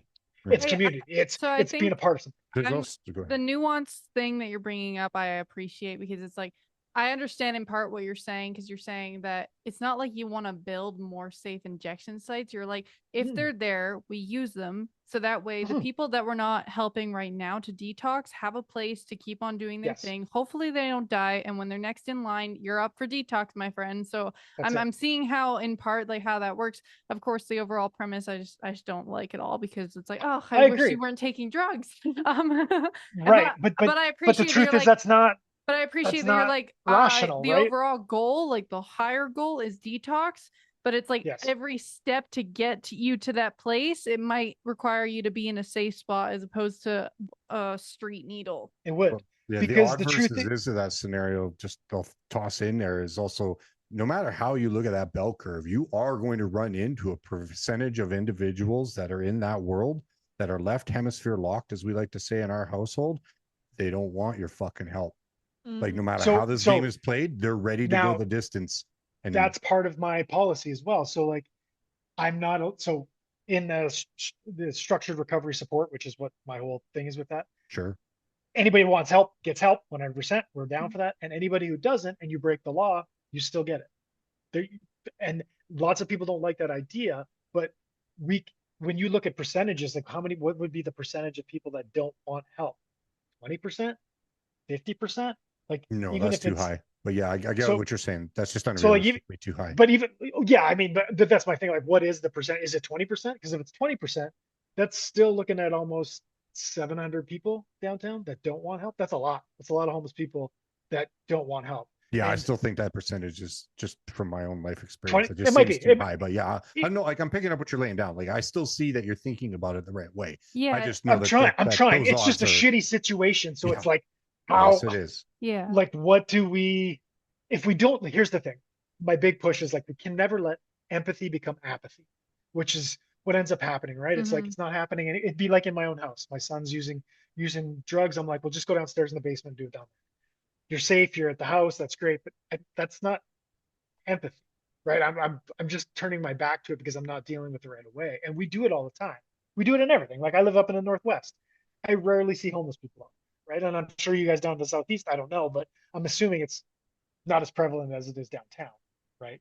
So Yeah, we have obviously. to look like, Downtown I mean, has more options too, though, right? There's more Yes. bins for food. There's bins for cans. You know the things. So like I said, I'm Right. very familiar with that world and what it takes to survive in Right. it. And so, inner cities are really important, to be honest, for survival. of course, because all the services are right locked down in there for sure. Which is one reason why people talk about trying to decentralize those services, so then you spread that around. But lots of communities don't want that. They don't want that in my course. backyard, right? So Yep. they're like, no, Well, I don't get it. do it. And that's unfortunate as well. But because the truth is, the community is the only way we get through this. So I agree with that too. I never want it to seem like I just want to put people in jail because they're using open drug use. But we do have a kind of a contract a civil contract that we've signed, being Canadian citizens. We're a part of something bigger. And if you break that contract, we're going to take you and we're going to get you help, whether you like it or not, unfortunately, in that way. But then you do have a flat surface to start from and say, okay, now you're clean now. Maybe you haven't been clean in 5 years or 6 months, whatever it is. Now from here, what do you want to do? We offer you counseling. We're going to offer you job training, 100%. We're going to offer you education if you want it. Like Made. Oh, my God. Okay, so No, yeah, it's true though. It's true. well, I mean, Thanks, those Canada. Yeah. Yeah. That bigger civic contract that you're talking about, that Canada's third leading cause of death is made. That's yeah. really- And I can see how that stuff has actually turned into a bad thing, but I can also understand, like my uncle Emerson was a freaking amazing guy. He was the life of all the party, and then when he was 60, he got dementia, and he lived for another 25 years. Yeah, I Not was the making way the he- statement. not in the way reference he to would the wanna homeless. live. Yeah, I was Right, making reference right. to the homeless. Yeah. Not the way he wanted I to live. understand the So I nuances understand of it. dementia. Yes, I get Like, Yeah, well, I tough get, is like- tough. that. I just meant that's one of the options that they would like to promote to solve your homeless problem. Yeah, like we're Okay. just like you said. Oh, we- yeah, said like, that, I don't said want that that. meaning very sarcastically. Yeah, Okay, good, same. because I No, didn't, No, because no, I no. didn't. No, that's not what I No, want. that Because you was know, me but looking the at the truth camera is, going, "That's a good idea." I don't think it's a good idea. because what I've heard and what's interesting, and this is why I always take it down to that, like I just brought up to you, like good needle, clean needle, dirty needle, right? We have to be willing to say what would we do in the exact moment to make the truth decision of who we are inside. And like I heard lots of people have come up to me and talked when I'm like staying outside the Stampeders game, and we'll talk about homelessness. And a lot of people are like, "Oh man, you just need 35 cents. That's it." And they just, just a bullet is what they want to say. And it's weird that people think that because they're not the one pulling the trigger. They think of it as this separate part, or like someone in my family, same kind of thing. He's like, we should just stop feeding them downtown. Okay, then you be the person that literally takes the food away. Like you do it. Don't make somebody else do it. You do it. And if you can do that, okay, that's fine. But I don't think you can. Most people can't. They're not going to let somebody starve. We have to look at it as that personal level, right? Especially someone like myself who's pushing for enforcement. Like I need people to understand. I see them as myself. Like they're my kids, they're my wife, they're my family. Like we want to help them, right? I saw that one of the things that you guys like in your plan that you're thinking of offering once they potentially like come clean and detox, is you said then we offer housing, and I was just wondering how that would work exactly. So housing first has been used in lots of different places like Finland, and even they used it in Medicine Hat. Medicine Hat did it, but they only had 150 homeless people, so they already had housing available. My point with the housing is that, so Thiessen has an idea of using housing first, but it takes time and money to do it. So 3 to 4 years down the road. So if we can get people first into detox, and then once you get them clean and detox, it's easier to get them into housing because that gives us a little bit more time frame. So by the time I get elected and then we implement the plan, that's going to be like spring next year, and then we start enforcement. That gives us a full year to start piecing those people into actual housing, if it's available, of course, right? We never want to push them out back onto the street because then death is far more imminent for those people. So it would be about making sure like the drop-in center has those places available. Have you guys been down to the drop-in center before? I have, but it's not like as in like in Calgary. I'm just very familiar with that world. So the answer is yes, I understand the realm. So one of the interesting things when I went down there that I saw was they have kind of floors, right? So like they have the gymnasium area where you can kind of just a free for all to go. And then they actually have places where people it goes men, women, men, women, men, women. I can't remember how many floors exactly. And in those floors, the women's floors are always full. And you can't be using drugs inside there. You have to clean up your area, common spaces, stuff like that. And then the men's floors, you won't be surprised, are all empty, right? And so because guys don't want to follow the rules, they're not going to follow the rules. Like, I don't want to pick up my socks, dude. I'm not doing it. You're not making me do it. Which is, I mean, so what I would use is that's where I would put the housing for the people that are in detox. Okay. Now this is your housing here in these floors that aren't being used. It's registered for this, for clean detox people. And then from there, that already puts them adjacent to the education courses and the job courses that they already have at the drop-in center. So you're using that. Yeah, I saw as well that like, so you actually mentioned as well that like a lot of the other candidates that are running for mayor said that they would repeal the blanket rezoning just because of what we alluded to before about how it's just such a big fuck you to Calgarians. True. But you said that you as our dad actually worded out for my brain to understand a bit better, is it sounds like you're not necessarily wanting to repeal but appeal, as in like change it up a bit. Amend it. Yeah. So like, I think your dad will agree with me on this. Anytime you can get government red tape out of the way, that's a good thing. That's a win. Yeah. And so I agree with that.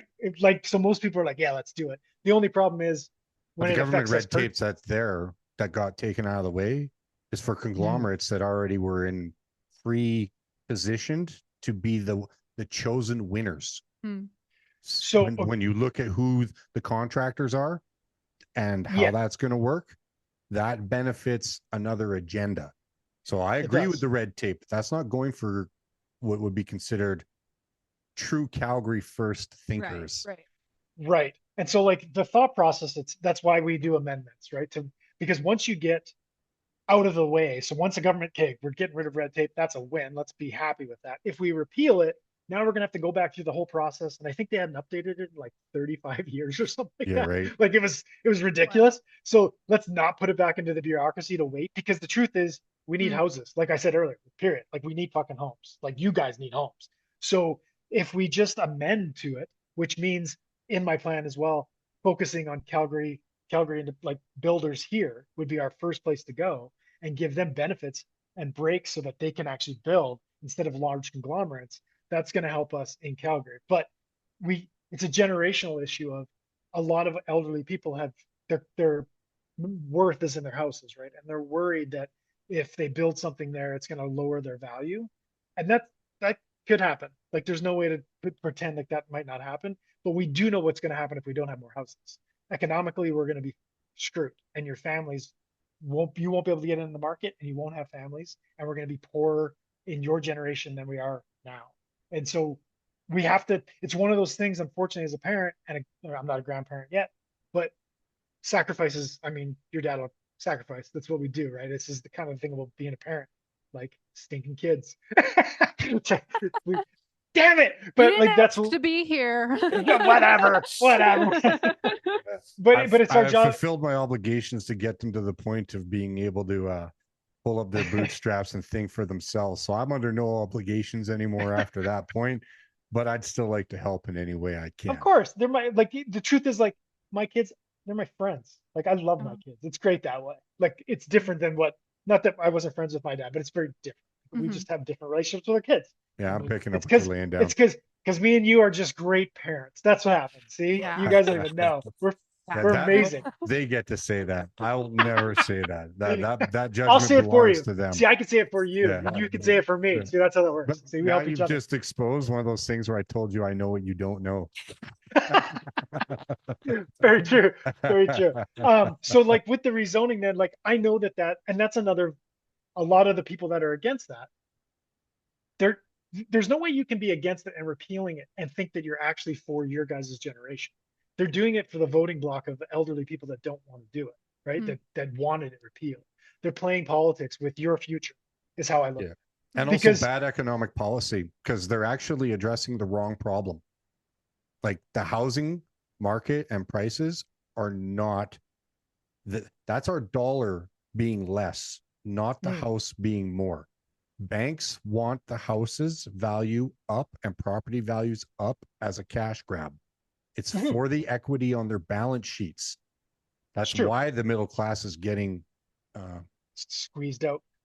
Well, sodomized. The shitty part about building homes is the fact that it's like you need the resources and you need the infrastructure in terms of the materials, that like the woods, the stones, the gathering, all of that fun jazz, the transportation. It's just like energy infrastructure. And we'll get onto that as well about transit, because like even that, how much money that can save you just based on getting things faster from point A to B. But it's like everything like that goes into, oh, we need more homes. It's like, well, there's a lot that goes into building and getting a home there. Yeah, well, I think homes will be an easier issue if we actually paid attention to what like I look at that and go, we're addressing the branches of a tree.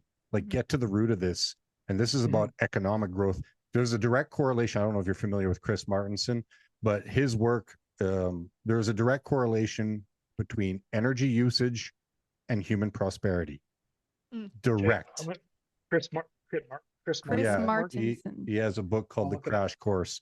Another book I'll recommend that you read that'll also help you with the larger picture of how to address the drug problem would be Dope Inc. Yeah, just take on all the cartels that we have in Calgary while you're at it.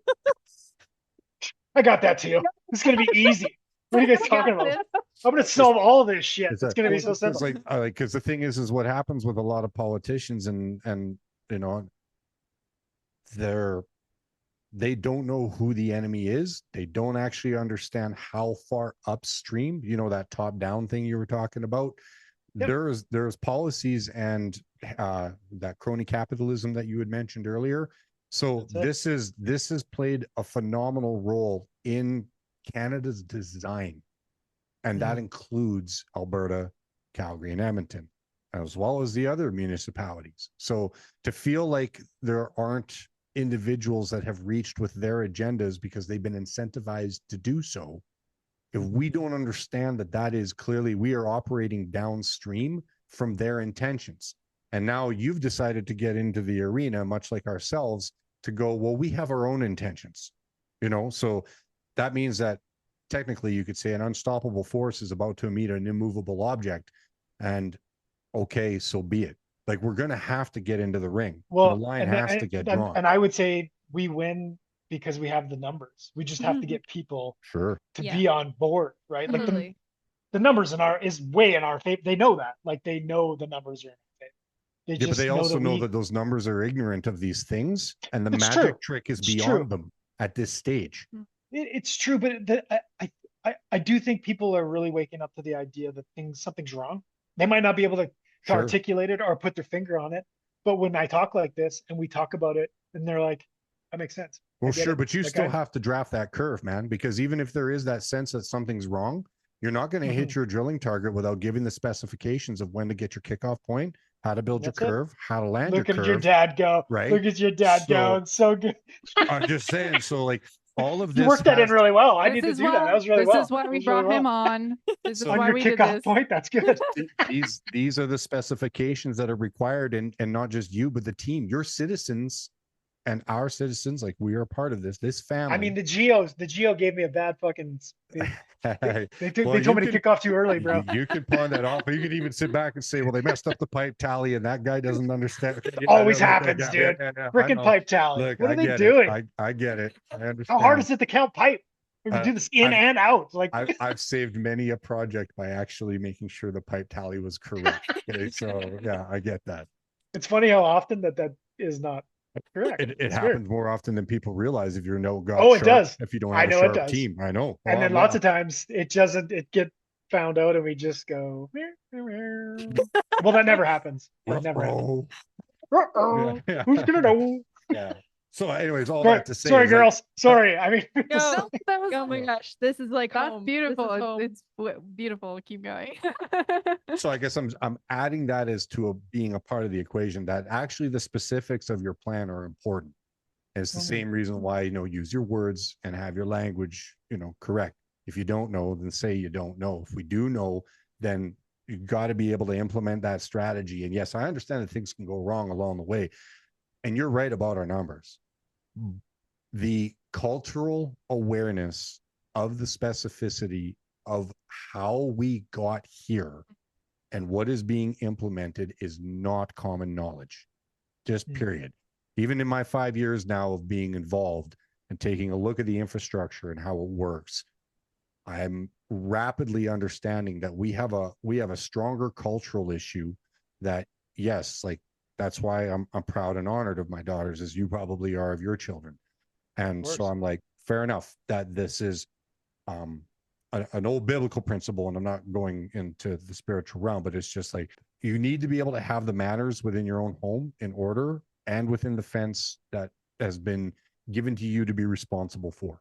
So this is what I believe is one of your motivating factors, and you're doing the thing, but now you're looking at it larger and larger and larger. And if you expect those borders to be able to expand in order to have that influence, you're going to need help. Well, then that comes from the citizens, and those citizens, they got to get tight. They got to get the game tight, because if we don't, then all the numbers in the world don't matter. If you know how to fool 1,000 people with a magic trick, it's only one magician that fools 1,000 people in the audience. Yeah. They got to understand how the trick works. Right. That means you got to go do a little bit of heavy lifting of the brain, and for sure. That's what we want to encourage, because then I think that your intentions will see the light of day sooner. Well, I think truth always finds a way. Like, I believe the goodness of people. I do. Like, I mean, in my life, I could less on one hand of bad people that I've actually met. I've met so many good people, maybe people that they don't know how to articulate where they're at in their life, or they have an idea that's maybe not going to help them. That's fine. I mean, that ignorance is, we're all ignorant in something, like, and that's not a bad thing to understand our own ignorance. The idea, though, the stupid part is when you understand your own ignorance, but then you still don't learn from those things. And we can't do that. That's why, like, when you tell me a name of somebody, I'm going to write it down, because I want to learn it. Like, this could be something I could definitely learn from, piecing this all together. And I have to believe that truth will come through, and that people understand that this is what is happening. They can see it. And once they get articulated to them, they'll be like, okay, I'm on board.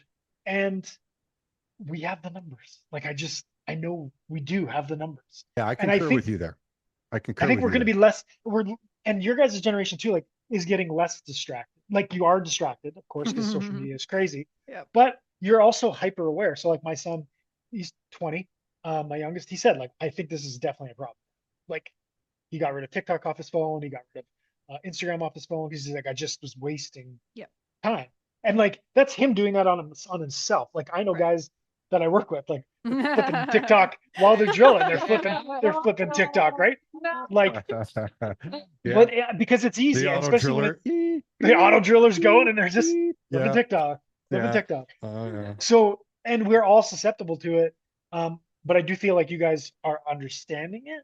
And I think that these concepts are something that you pick up quicker, because you don't have as much cognitive bias of things you've learned when you were younger. And you're like, oh, well, then capitalism is the only way, and you're like, Right.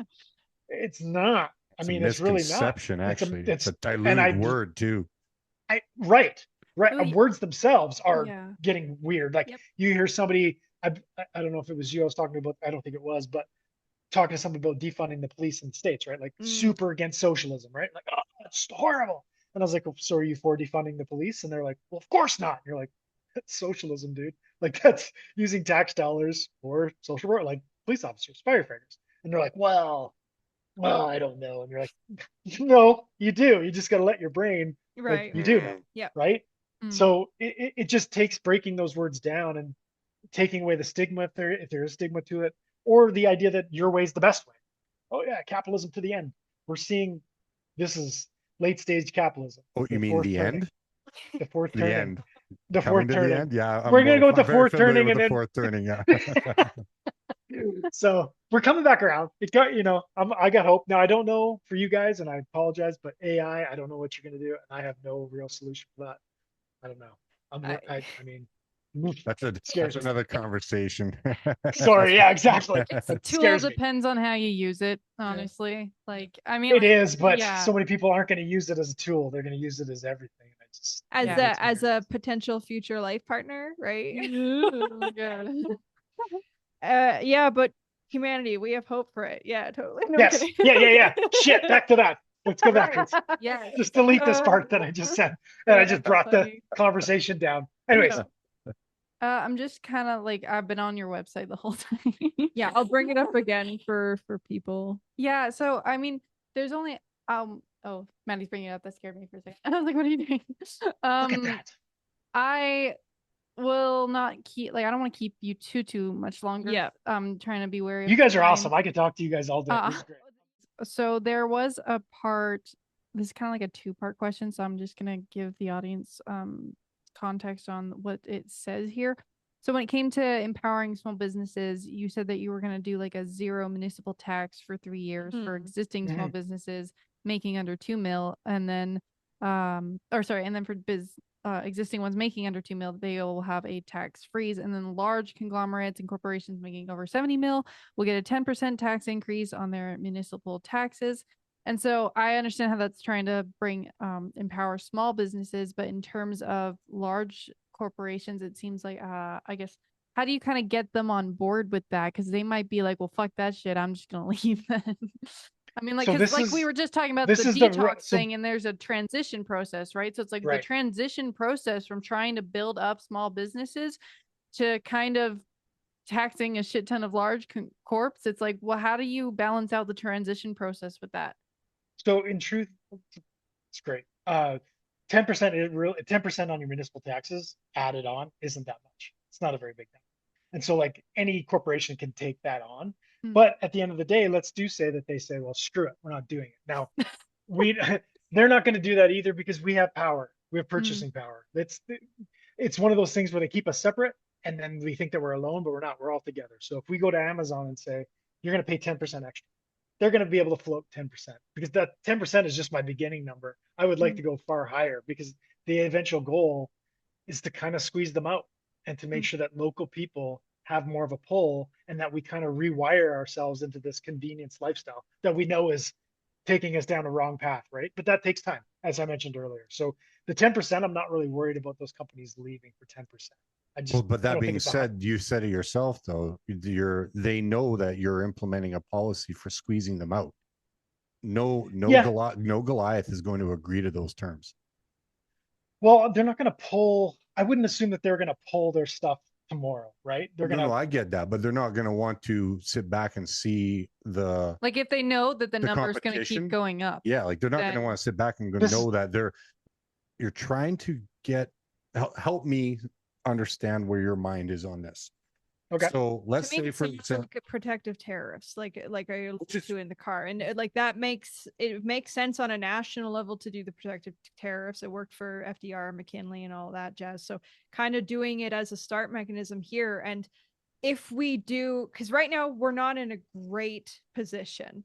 If protective tariffs like these taxes kind of initially do, like to rebuild the small businesses, get the community back on their feet, because right now they're struggling. We're not soaring in the skies. If we come back up, it'll still draw people in, like even if it's a little bit higher. But if we overall, if our bottom line goes up, I feel like we'd still attract. This is me trying to understand based off of my own economic understanding, but Grant, do feel to like clarify. So like, I think. Oh, I was just going to say, Dad, did you get to finish your question? No, and it works. It like, because I guess that's what I'm looking at, is that there's harmony is necessary with those large entities. And this is not me being a fan of the corporations that you've mentioned, but what I'm talking about is that there is a time where, like, if you look at what the British East India Trading Company did to, and we have very similar policies even in Canada, like our intertrading even between provinces is piss poor. Like that's only just being lifted right now. And it's good. That's actually a good thing that's happened. It is a good thing. And actually that's just Carney trying to bait us, to be completely honest. But that's a different topic. But what I'm getting at is that the outcome, right? So there's going to be something positive that can be done with that. So I'm sitting back going, is there a way that you get to try to maybe entice these larger entities to relinquish the reins for the lower class, like a tariff, right? To allow them to rise up, but then to find them going, look, this capital that you do have, we want to see it invested here for opportunities for you to make more money, but we would like to bring it into other fields, other sectors. Like let's get some high-speed maglev rail going throughout the entire province. We got to do transit. I mean, our transit sucks. Right. So I mean, like, yeah, like China's laughing at the world, man. So here's the perfect. So here's the example. This is one of those things where like I only have so much tools in my tool belt because it's municipal, right? So like, I would love to use, instead of using the taxation idea, is using direct payment. So meaning like petitioning the Alberta government and saying, look, any money that's made through Amazon or Walmart in Calgary, we get a bigger piece of that pie that comes right from their sales down here. So just like if you bought that down at a local store, a shoe store downtown, Tom's Shoes, that money would stay right in here in Calgary. Same kind of deal. Like that's what I want as to being the outcome. Right. But there's no way. It's one of those things I can't cut small business taxes. Yeah. Well, I can't cut their taxes and not raise it somewhere else. It's just there's no way to do that, right? And so I know that Walmart, Amazon, they can take some of that front end cost because they're large and they can do that type of thing. Whereas a small business can't. Their ability to weather that isn't going to work. So that's why I kept it at 10%, because realistically, it's not a huge number municipally because it's just municipal taxes, right? So I don't think it's going to be enough to deter anybody. But I guess if we saw where tomorrow Amazon was like, okay, we're pulling out, we're not going to deliver anymore in Calgary for the 10%, it would have to be addressed again then, right? Obviously, because people aren't ready for that to happen. No, like we couldn't absorb that. Like we're just not, we don't have the infrastructure.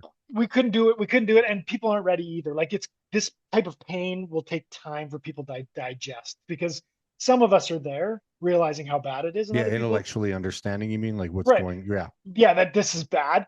But it's going to take weightlifting that Dad was talking about. Right. But there's a lot of people that just don't, and they don't want to think about it, because I want to get my Amazon package tomorrow. So I need those pens tomorrow. So I need this, but they don't realize what we're actually paying for it. And so like, that's why the 10% was, it's a relatively small number, because like, it's just municipally on the property tax that they have. People do see, okay, yes, he is trying to tax conglomerates and large corporations and give tax breaks to the small business. Yeah. That's my whole core. It's incentivizing. It's got to be. And I do like, it's like a slow walk, because I don't want to be like 50% or whatever it is. And then because they're going to call my bluff, and then people are going to, come to my house. And you wonder what though, they get to play the moral high ground in ways that people don't understand by going, but it's our fiduciary duty to our shareholders, so we have to do this thing. Like, even though like we know that that's BS, but it's still the legalese that they get to play on individuals such as yourselves that come up with those ideas. Now they're willing to do that with the people that placate to them because they donate to them, and among other things, right? So that's why I was just very curious. It was like, well, and I also think like it's communication too, right? So like if I say, this is what I plan to do, and Amazon said something like, well, then we're going to whatever, I would bring that weekly discussion with Calgary people, because people here are very smart. I mean, they're politically inclined, right? They're smart. I'll be like, we need to be together. Like, this is something that we need to push back on. So if they want to be dicks about it, then Monday, nobody orders anything from Amazon. Just teach them, like, we have power if we do it together. Yeah. So you're looking for crowdsourced solution potential of as course. Well, we definitely need to upgrade the city's communication infrastructure. Yeah. I mean, do you guys want to talk about transit? How shitty transit? Because traveling, like I said, I was in Albania, I've been in Europe, Japan. Like, there's great transit. Our transit is sad, especially for like a city like Calgary, like a hub. We have sad transit. It's that question too about when we're talking about large infrastructure projects. So blanket rezoning, we'll bring it into that, right? And you guys were right when they talked about all the people saying no, they didn't want it, right? There's also a job as a politician or just anybody to say, okay, you might not agree with this. So like when Ralph Klein first promoted the red line, nobody wanted it. Like, everyone was against it because the sticker shock, and Ralph Klein was no like crazy liberal hippie. Like, but he knew infrastructure wise we need transit in Calgary, right? And so everybody was massively against it, but he still did it. And I think if we look back now, it's like, yeah, that was a good choice. We should have did more, really. But it's one of those things where, how does it work where, and this is where I know that I will have trouble as well, because I do want to listen to everybody. Right. And never think that I know more than them. But we do have to look at it with a larger lens and being like, hey, where are we in the future? Like, there's a reason why China is crushing us in transit. Like, it's because their viewpoint is not in 100 years. Their viewpoint's in century. Like, they're like thousands of years. Yep. Like, they are like so far looking at the future where we've been stuck because we don't do that.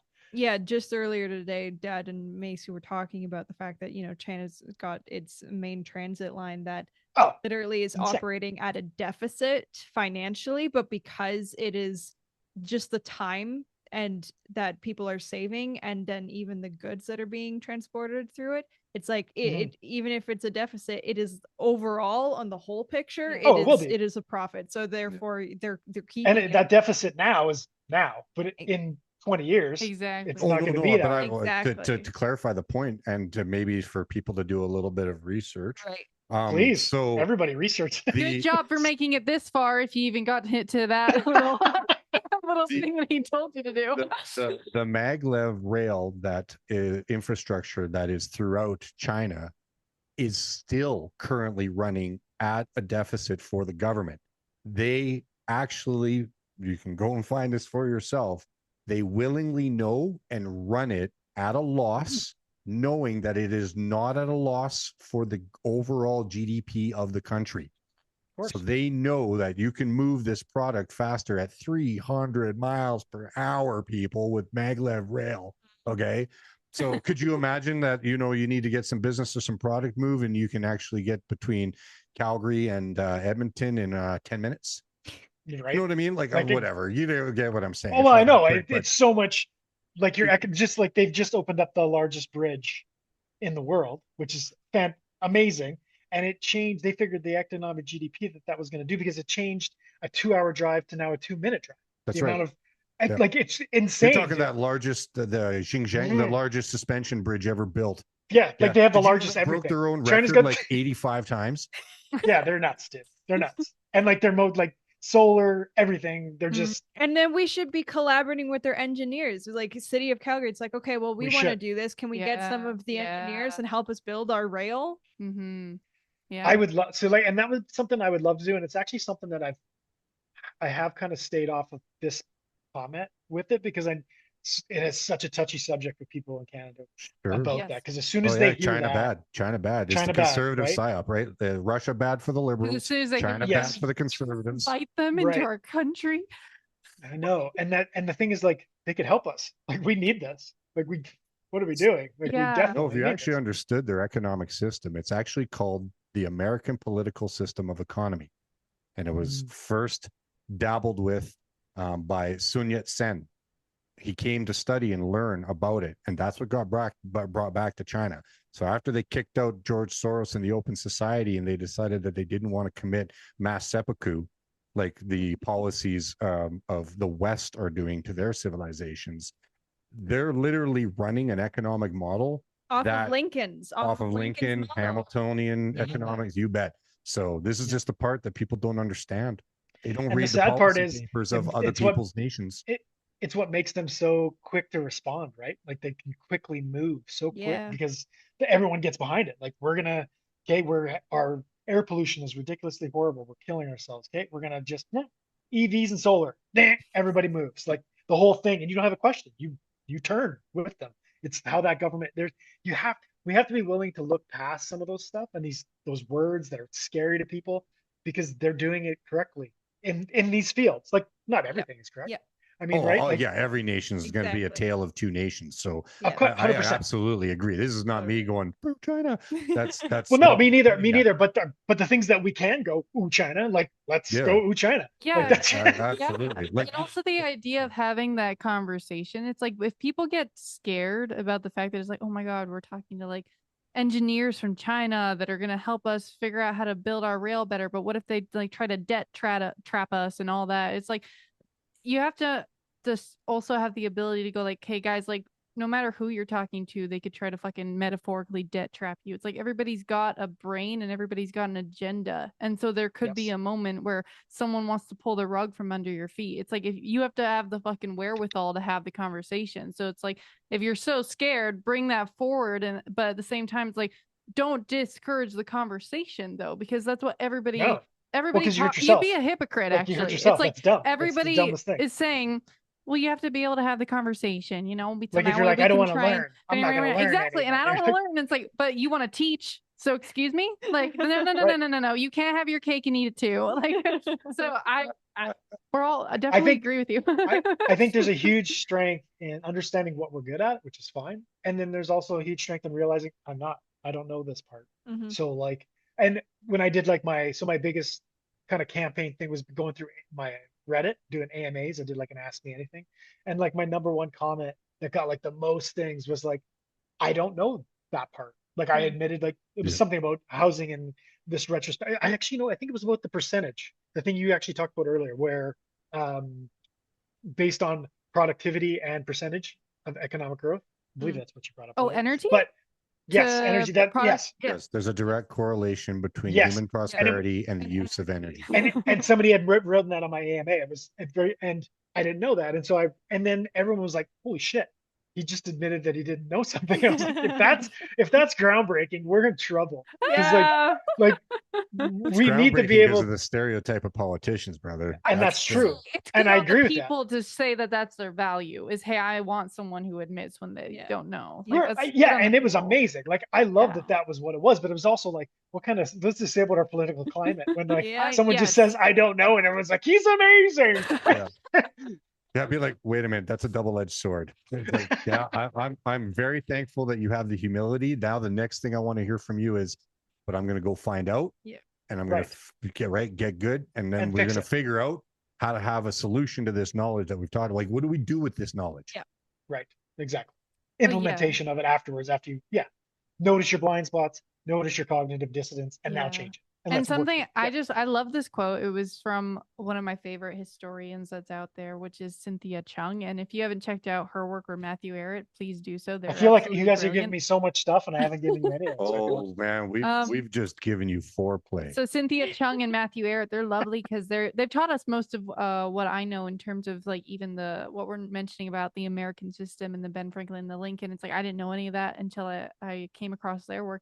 But I love a line that she said, which is like, if like it's like the devil you know versus the devil you know. It's better to know the devil you know than the devil you don't know. And then she was just like, but if you don't know, then how do you know it's a devil? It's like if you don't know it, then how do you know it's a devil? And I love that because it's so true. It's like, well, then it's better to know the devil you don't know. It's like, but you don't even know. You don't know. You don't know what you don't know. Yeah.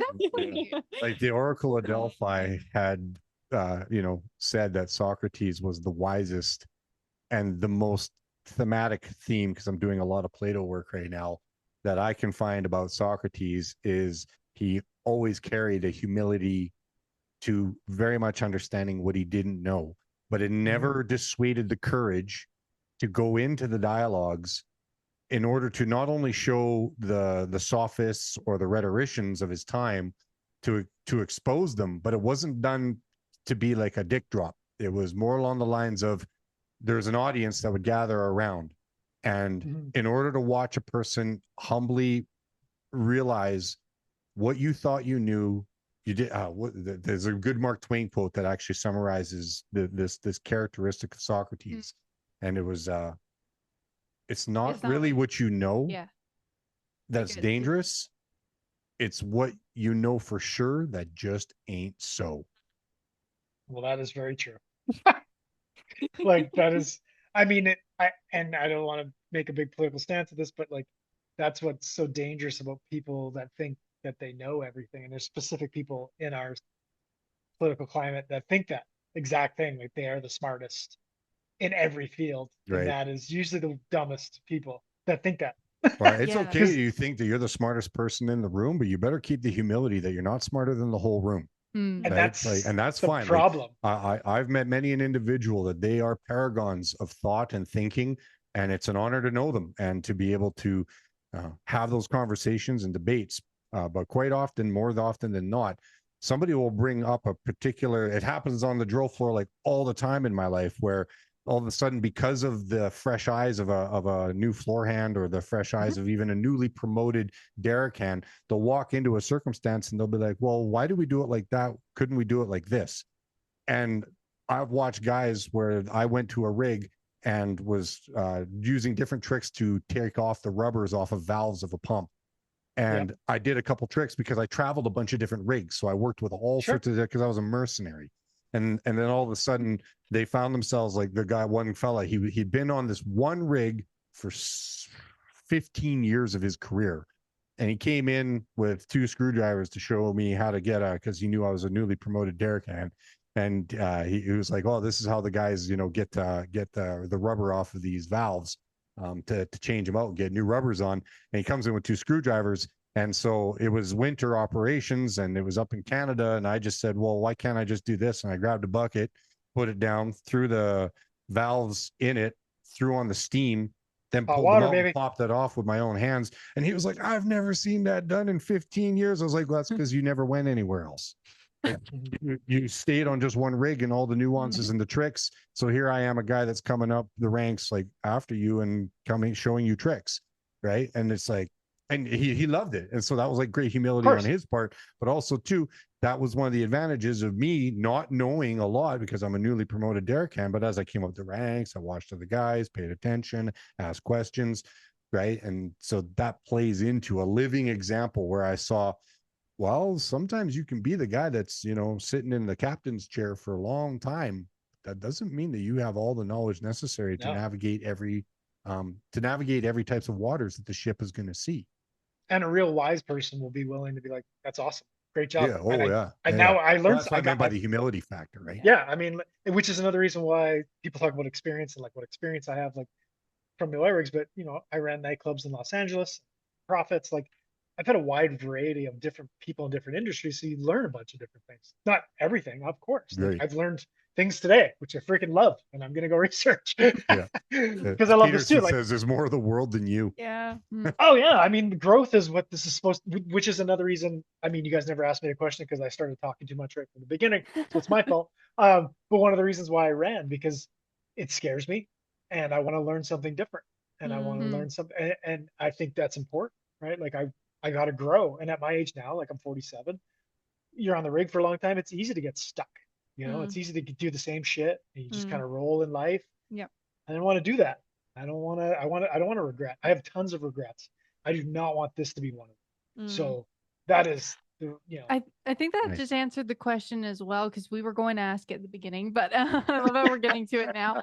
I screwed it up.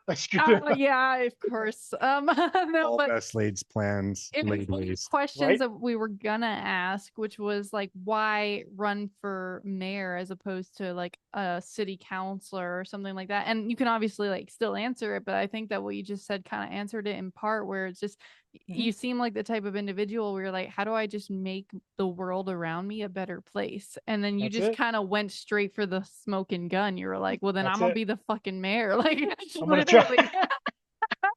That's pretty much it. Like, because I knew we're going in, like, mayor doesn't really have any more power than any one of the other councils. You have one vote.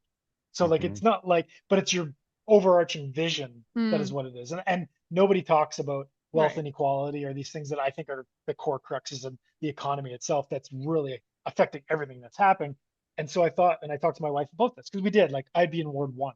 So I was like, should I run for ward? And I was like, but I can only run as not a politician once, because once I'm in, then I'm in. And then I also, if you get in and you see the walls around you, it's like the elephant in the chain, right? Like they're going to tell you what you can and you can't do. But right now, I don't have that view. I can just go in and be like, hey, let's petition the Alberta government for a rent freeze. Let's try to get the petition for the using the money that's bought here in Alberta, like in Calgary. Like I can do some of these things that some of the councillors, and I've talked to a couple of the candidates, are like, I don't know if you can do it. But as soon as they say, I don't know, that means you don't know.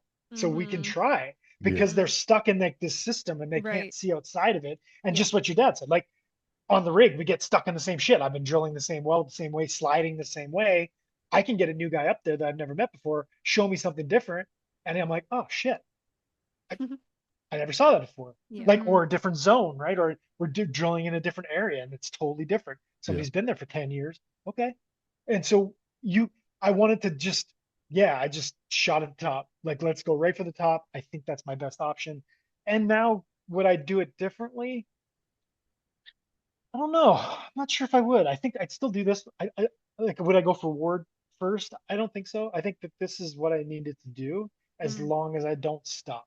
Like, I'm not just going to go back to the rig and stop, because then this doesn't matter, right? So I'm going to keep going, like I said earlier. Well, yeah, and like you alluded to already, continuing the conversations and connecting to people, and that is the so that in 4 years I got people, and like you guys brought up with the party, like I didn't think about it necessarily that way. I was always just kind of, and my own bias was like, ugh, I just don't want to be a part of. Oh yeah, no, I agree with that bias. Totally. Right? Your instinct is correct, but your instinct about that got taught to you. Most people, just like it got taught to us. People process negative information first, so you're very wise to be cautious. Yes, because we are cautious for the very same reason. But as you were alluding to, even with the nuances that you brought up on all of our little critiques and our questions and our concerns that we've had, we wanted to bring that nuance to you about the municipal parties. And I love it, because it actually makes a lot of sense, and I get what you're trying to say with it. No, I really do. Like it does. Like and how helpful that would have been. I can see the helpfulness of what it would have been. And I'm literally saying that as a member of ABC, who they didn't know, and we didn't have a mayoral candidate, and like MayCee alluded to, they don't even have to be a part of ABC, because we as the members get to vote whether to endorse an ABC candidate or somebody we just like, which could have been you. And I'm like, I wish it was you, but because we weren't connected, oh my God. you know. Once this is over, I'm sending this to all of my freedom friends that I know. I'm gonna be like, guys, I found a guy. I really appreciate it, and that that means a lot to me. I mean, no, it does, because like when you're trying to do this all, and like it's good to connect with people that see what you're trying to do. Even, not perfect. Yeah, but I saw it in your mean it, but policies. I do mean it. Like I do genuinely give a shit, and I want to try and make it better. And I try to be funny and stuff as like a defense mechanism a lot of the time, but that makes me feel really good. Rooting out like that, when we were going over the policies, a lot of what it was, I felt like I could instinctively understand your intentions, and I saw, and that just the way it was worded, what I believe that you were looking for in the results. I have to admit, I have a little bit more of a overarching planning strategic mind, so I'm a little more of a metal meets the meat. I understand the nuances of the difficulty of the plans of some of these ideas. I don't know if they would necessarily even work out the way, but the thing is that it doesn't matter. The intentions, I believe, are in the right place. This is why we wanted to have the conversation. I'm hoping that there is enough material here that people are willing to hear it out, even if it isn't necessarily a building block that is going to like put you through the front door of this election. If you were going to stay true to your word on this regard, and you see the ship as needing to continue to plow forward, and in the days and months and years to come, then I believe that it's a good start. It's a good start for us to have people take a look at this, because there was an authenticity. There's a reason why you hear that saying, well, it rings true, and truth is a frequency. And in most cases, you know, even if you don't know all the nuances to how you come to a truth, it still has a resonance with your right hemisphere. And when that thing, as we like to say in our household, happens, you can't unlearn the knowledge. Now you can get better with it, and you can train it up and then sharpen it, which I believe is something that I you know, even I would say with your policies that I've looked at, I see more sharpening required. But all that, and I would agree with you 100%, like for sure. Right. Yeah. But I would sooner cast my lot in with an individual and vote you up on that regard than I would many of the other polished. There's a guy that says a line, I like my bullshit fresh and I like my bullshit current. And as much as I got a lot of bullshit, current bullshit for you. And as much as I laugh every time I hear that, I'm used to that. That's what politicians give you. They give you fresh bullshit every year. And I'm the same bullshit. Yeah, so I'm just of the mindset. It's like, I don't want to cast my lot there. So, you presented a good argument and reasons for me to feel like, you know, I am, for better or worse, I'm going to vote for you. Yep. So that's how I look at it. Well, I really appreciate it. Me three. And we have 7 people in our household. Yeah, and even though there's going to be those that are going to say, and I got 5 in mine, so we're 12. Yeah. We got 12. But the thing is like, I know that, like, with the people that we know and some of the communities, they would look and say, well, yeah, but like, we're trying to get behind so and so and such and such, and that's just not the way I'm wired, you know. So and like I understand, so like I read it too, and I hear people talk about it, like, if they vote for me, it's a throwaway vote, and like this other person will get in. And like, it's another reason why I actually believe in ranked choice voting. I think that's something we should definitely bring in. And if I got into power, I would do ranked choice voting. But everybody always says that. And then when they get in, they're like, no, I mean, it's more democratic. I mean, it is a better system. And again, another reason why I like the whole ABC thing, because because people were like, oh, but you're just splitting the vote. Again, because of the way ABC works, the members get to vote who to endorse. So even if that's right, another thing, it's not a party. The party doesn't make that decision. The people in it make that decision. The party voted to endorse a mayoral candidate that wasn't a part of ABC, and they only did it because they didn't know you were an option. Yeah. Yeah, like I swear to God, once they find out, I'm like, man, this would have been the guy. Like, what are we doing? But anyways, but it's also the nuances of what we're facing. It's like what you said.